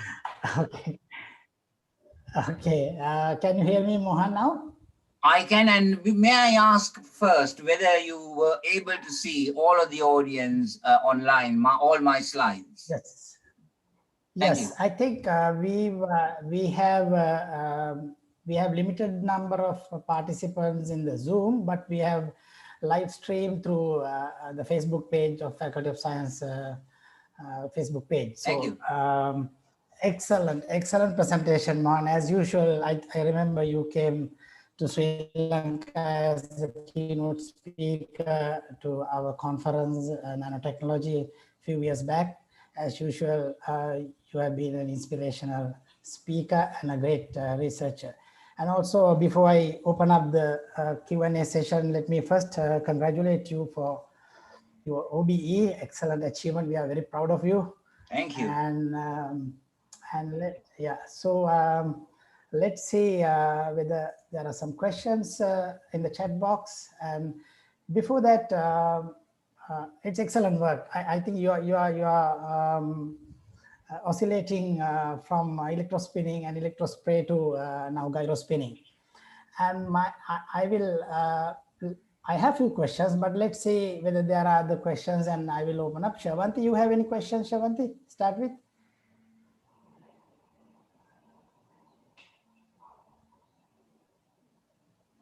There is a question in the chat box, Mohan. Is it possible to prepare microbubbles using gyration? And also about the size of the generated fibers, are they mostly in nanoscale or microscale? Okay, so I'll take the first one first. Yes, you can. Sure. The paper in Langmuir, where we parametrically mapped the process, showed that when you go to a certain region of pressure and speed, you generate bubbles. But we have not been able till now to control their size distribution as much as we would do by microfluidics or even by electrospraying. Now, this is crucial. I told you, if you're going to use it in biomedical engineering for intravenous applications, you got to be in the range to be very safe, 2 to 4 micrometers diameter. Most people prescribe it as 2 to 8. I'm happier going a bit lower because you don't want it to coalesce and embolize people. But having said that, the current work that I'm doing with India, it's an oral mouthwash. Bubbles are used in other areas like scavenging to clean up. And also it is being used a lot in the food industry now to have healthier products. You know, you're paying for air bubbles in it. I mean, chocolate is a good example.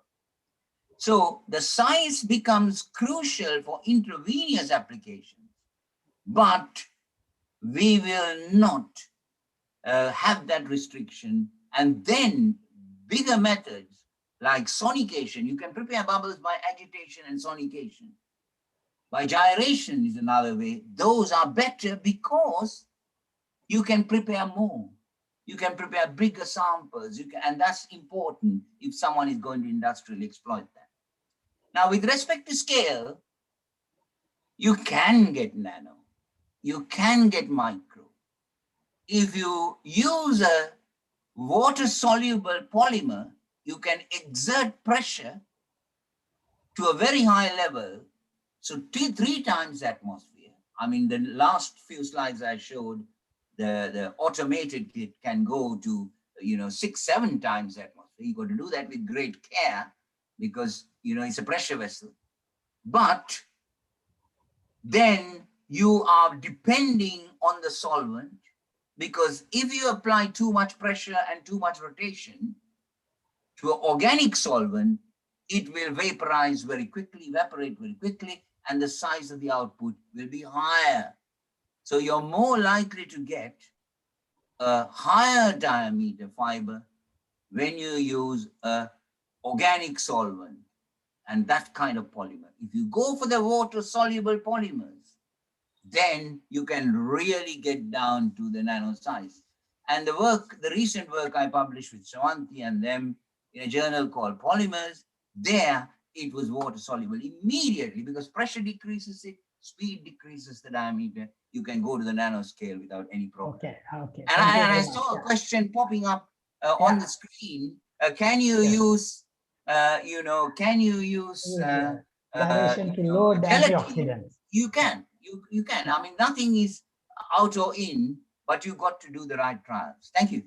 Yeah, Mohan, these all questions are popping up from our, as you know, we visited UCL some time back, and we also started some electrospinning work in collaboration with some of your collaborators in UCL School of Pharmacy.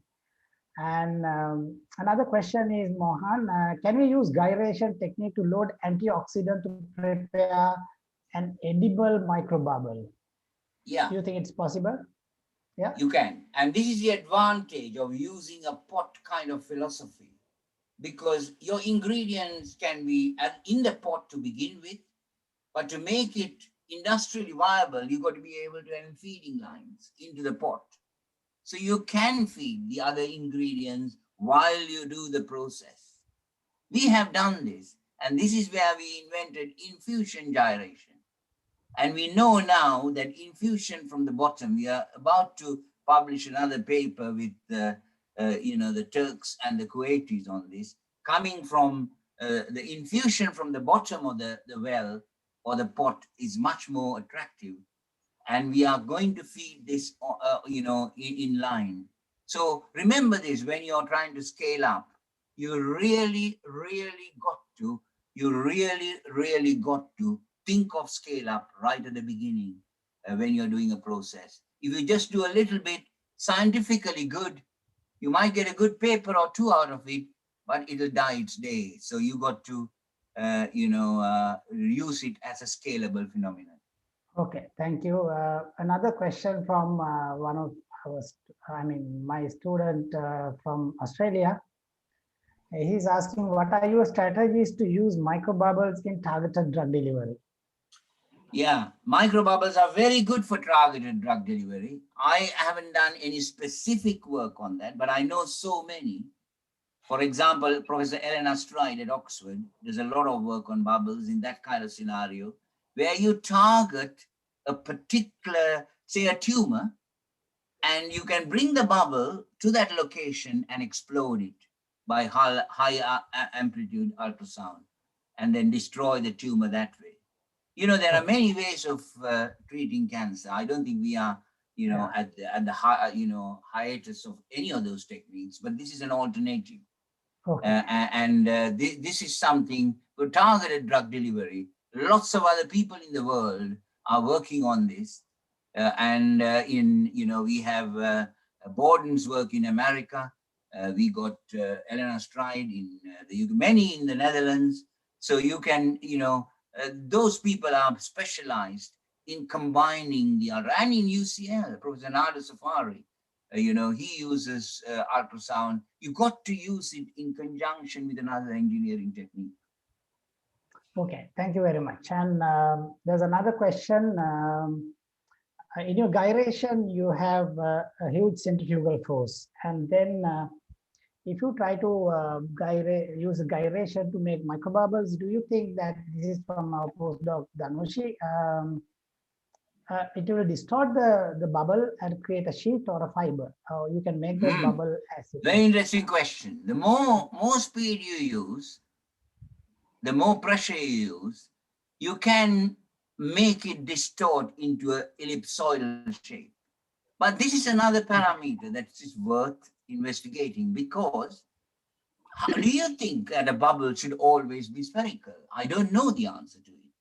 We may generate with a polymeric shell, a kind of a bubble that becomes ellipsoidal and may have advantages, because at the edge of an elliptical shape, like a little Smartie or a peanut, you have stress concentrations at those edges. So you might get that to be very much more effective in releasing a drug because of that stress concentration there. I haven't done it, But I do believe there could be an elongation in shape and distortion in shape. We haven't seen it. We have not pursued a lot with using microbubbles, making microbubbles by gyration, because we have had other things to do. The bigger interest was in making fibers. But these are all, worth, I am a great believer in putting in a responsive mode, which is what we call in the UK, in an application to the research councils, and seeing what the peers will say, this is blue skies. It might not lead to anything, but who knows, it might. I mean, when the vaccine for the pandemic were developed, many people said, look, we might not get anything, but we are going to do it in a variety of ways. And lots of, victories have been won. So science is always like that. It never gives you the answer before you ask the question. Sometimes never the answer, sometimes the wrong answer, sometimes, it will be a failure. That's a fact of life. Excellent, Mohan. And another question from another person from, I think, Dhanushi again. Electrospinning of gelatin in water is extremely hard.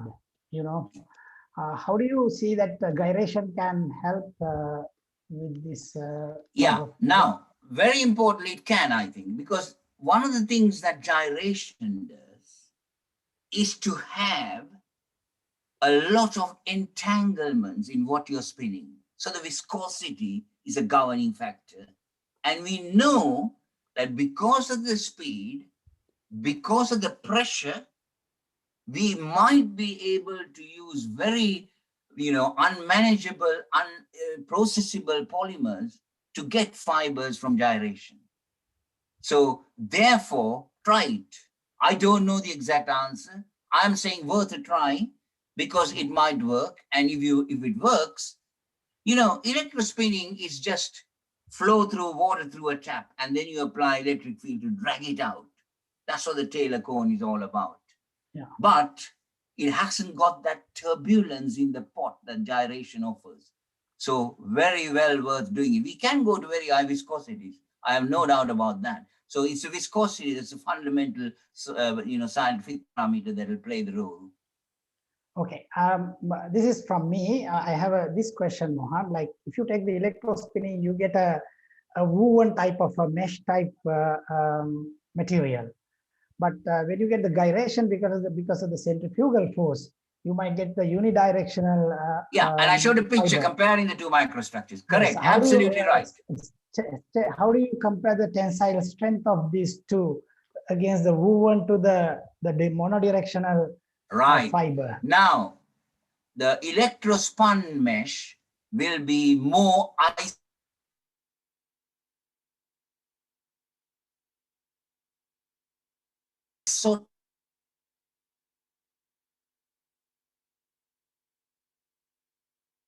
isotropic more. In that aligned direction, you will have very much more pronounced strength. So it depends on what you want to use it for. Probably for a bandage that you want to wrap around, that serves very well, because when you wrap it, you use that, lateral rather than longitudinal, or I have mixed up the words, but whatever, alongside the fiber strength. And that is where, you can gain in some, some of these, and even in tissue engineering.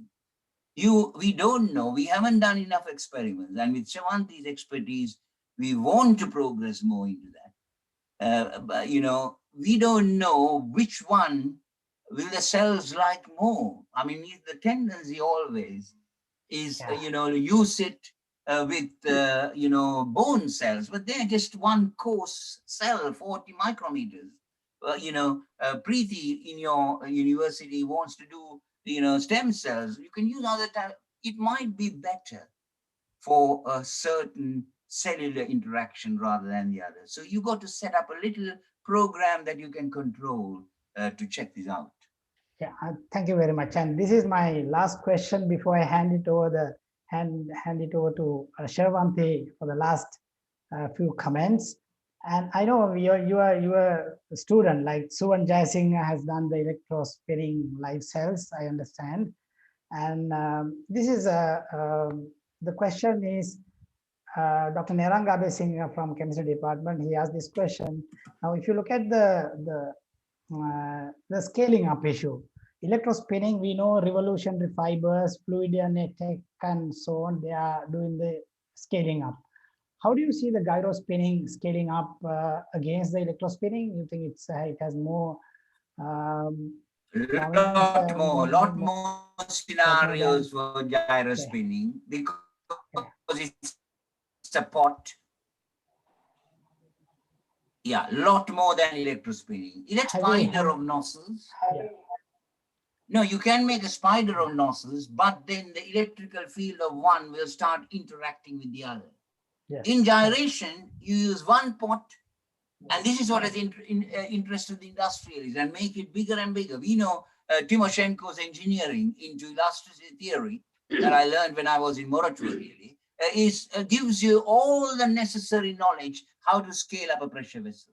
It is like scaling up pressure vessels. So we already seen that with the water-soluble polymer, if the yield from electrospinning is of the order of grams, we can use kilograms from the actual, gyrospinning. Very important thing to remember. And Suan's work. Suan, did his PhD with me, but this is a man I salute because he's gone. He's not going to be a little, clone of me. He has set out, processing cellular materials. He electrospins and sprays cells. And that is brilliant because one thing that people tend to forget, what cells don't like is being pushed around. They don't like the shear stresses. So when it comes to actual, electro spraying or spinning, that is what you got to consider.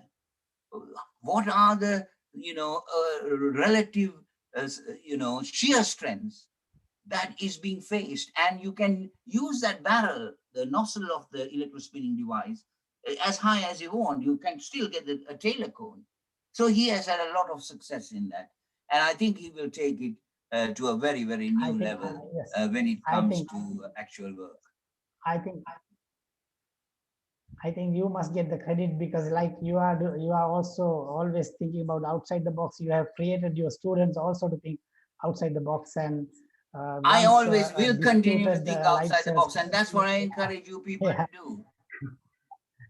Yes, absolutely. You are inspirational speak. And now I think I have asked all the questions. The time is running out, Mohan. I will allow Shravanti to make few comments. Shravanti, it's over to you, Shravanti. Thank you, Nalin. Mohan, that was an absolute tour de force on the biomanufacturing of materials for healthcare applications.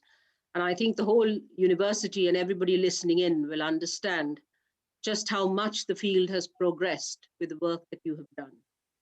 For me, it has been an absolute privilege to work with you. And I think one of the things that I really want to highlight today is the passion that you and I have, and my colleagues in Sri Lanka at the University of Colombo have, for global health applications. As you know, I have said this several times, my mantra for global health is the 3 A's. It should be affordable, accessible, and appropriate. And I think today you have shown that these technologies fulfill all those 3 criteria.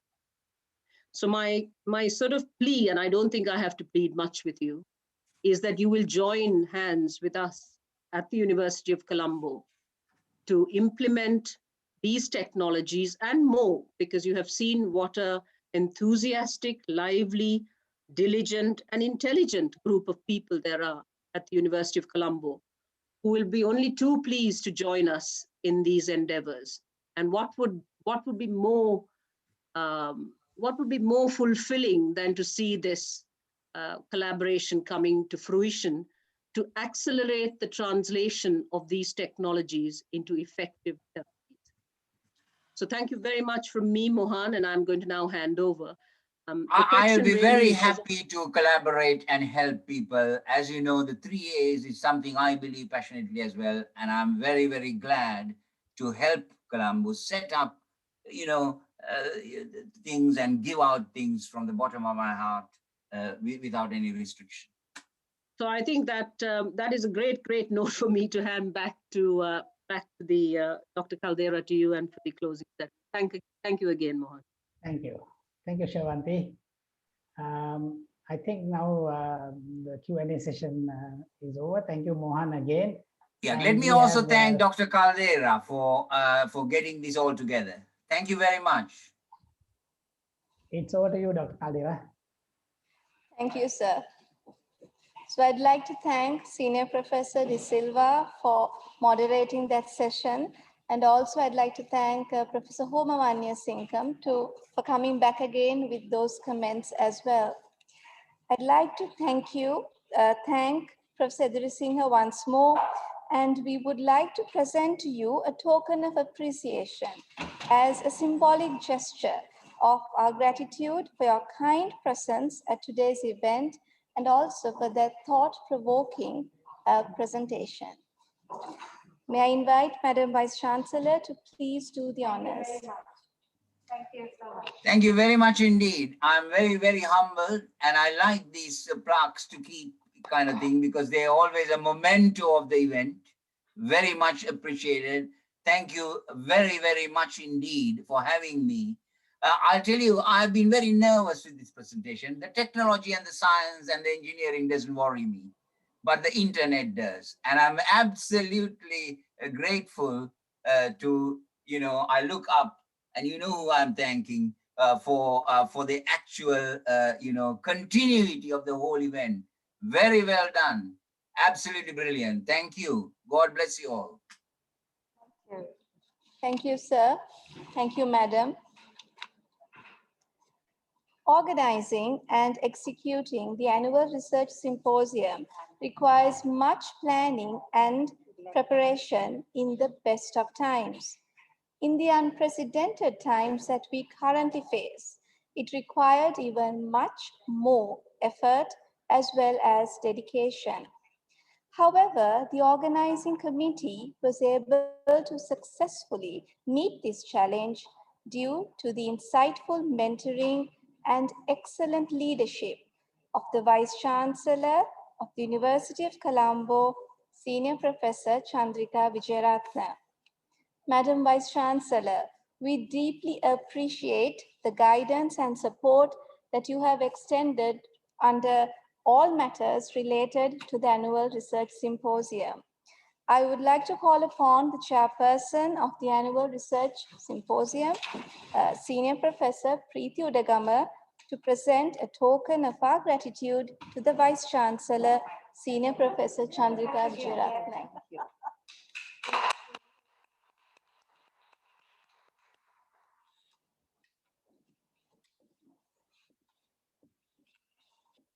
Thank you, madam.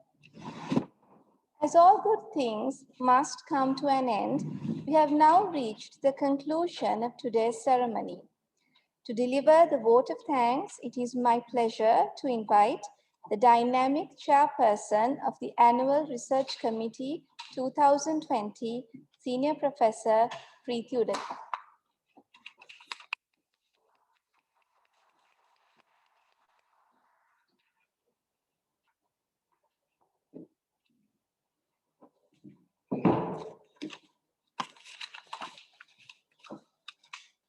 Thank you, Reza.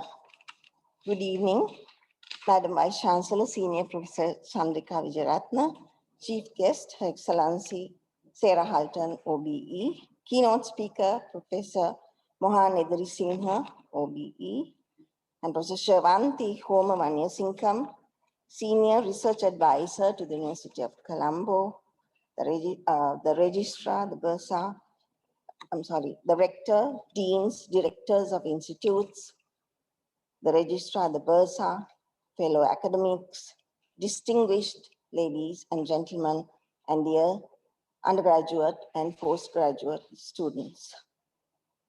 Under the new normal, a concluding ceremony replaced the usual opening ceremony of the University of Colombo Annual Research Symposium for the year 2020. At the outset, we as members of the organizing and the editorial committees appointed for this purpose express our sincere gratitude to Madam Vice Chancellor for the opportunity given to all of us to carry out the task of making this event a reality. I'm privileged to propose the vote of thanks this evening. I do have a long list of individuals to thank, and I will try to make it as brief as possible, so please do bear with me. On behalf of the University of Colombo, we are grateful to the British High Commissioner to Sri Lanka, Her Excellency Sarah Halton OBE, for gracing the occasion digitally as our chief guest. I extend our heartfelt thanks to Professor Mohan Edri Singer, OBE, of the University of College London, first for accepting our invitation to deliver the keynote address on a digital mode this evening, and for that excellent and insightful presentation. I really enjoyed your talk. Your passion was very infectious. Thank you so much. And it is indeed a privilege and honor to be associated with you, sir. So, reiterating Madam Vice Chancellor and Professor Shravanti, and also my good friend Nalin, the entire university community joins me at this moment to extend our heartiest congratulations to you, Professor Edri Singer, for being appointed as an officer of the Order of the British Empire. I love to say that, OBE, in 2021 for your services to biomedical engineering. We are indeed very proud of you.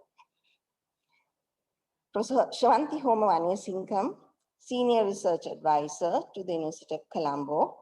Madam, as always, you are deeply acknowledged, not only for introducing our illustrious keynote speaker this evening, but also for your strong and generous support extended to our university to take it to the next level in research. I would like to acknowledge with profound gratitude Madam Vice Chancellor, Senior Professor Chandrika Vijayaratna, Madam, for your exemplary leadership throughout the arduous process of organizing this event.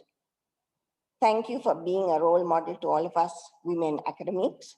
We are indeed very proud of you. Next, I deeply appreciate and sincerely wish to thank the support rendered by relevant academics, administrators, non-academics, and support staff of our university to make this event a reality. Thank you, Mr. Edward, the Registrar of our university, as always, for your encouragement and support. I would like to profusely thank Senior Professor Nelufo Dimel for that excellent introduction of our chief guest. Also, thank you so much, Senior Professor Nalindi Silva, for moderating the Q&A session that followed the keynote address in your usual affable style with much applause.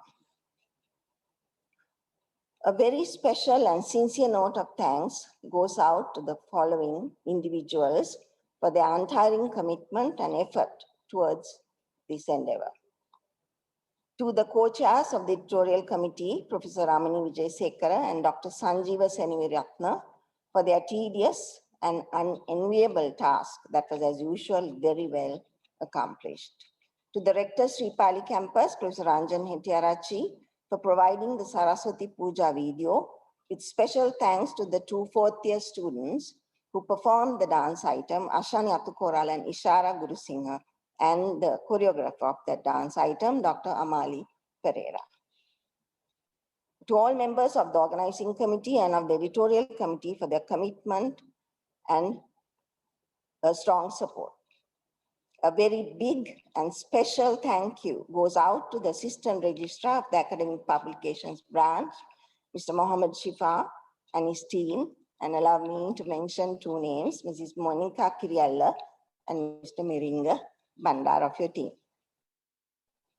To Dr. Terence Nandasara and his team at the University Press, I really don't have words to thank you for being so accommodative and patient, especially with me. To Mr. Lan Chaturanga, Systems Analyst, and his team at the Network Operations Center for setting up the Symposium webpage, sending out promotional emails, etc., etc. And to Dr. Hiran Javira and his talented FOSS Media crew without whom live streaming of this event would not have been possible. And to the floor director of today's production, Dr. Min Kaumal. Thank you so much, Kaumal, as usual, for your efficient and reliable input. To Praneeth Ratnayaka for graphics and artwork done for the entire event, and also for performing other innumerable tasks. And to our host this evening, Dr. Iroja Caldera. Thank you, Iroja, for a splendid job done. Last but not least, we acknowledge all the participants who joined with us on this digital platform this evening, especially the Senate Award winners, 86 of you, my fellow academics. So heartiest congratulations to you all to organize this event with enthusiasm and dedication. Did bring to fruition a memorable event, but it is up to you.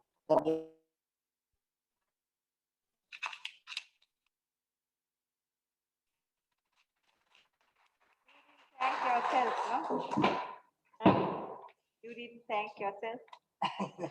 You can thank. You have to thank her.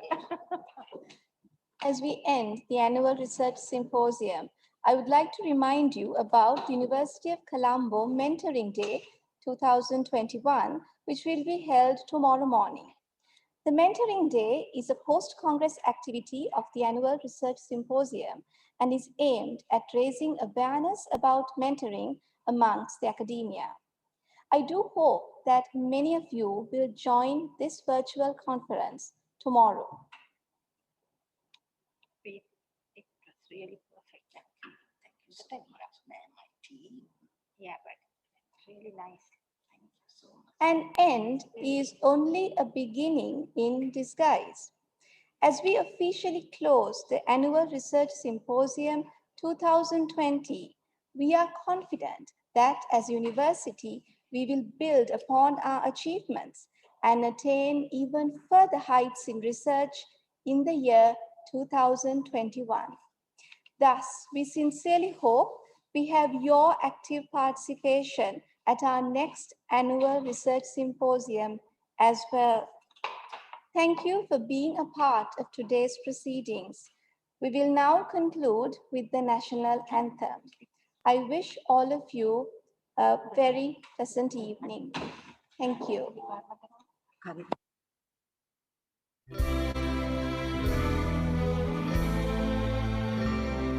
Sri Lanka Mata, Upper Sri Lanka, Namo,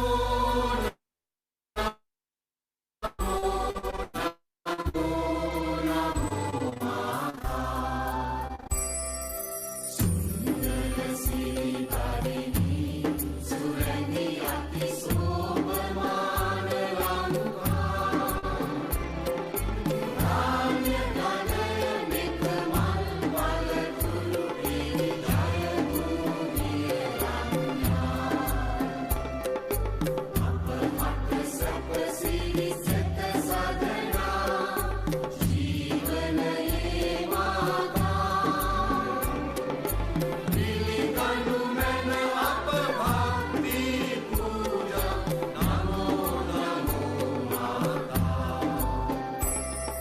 Sri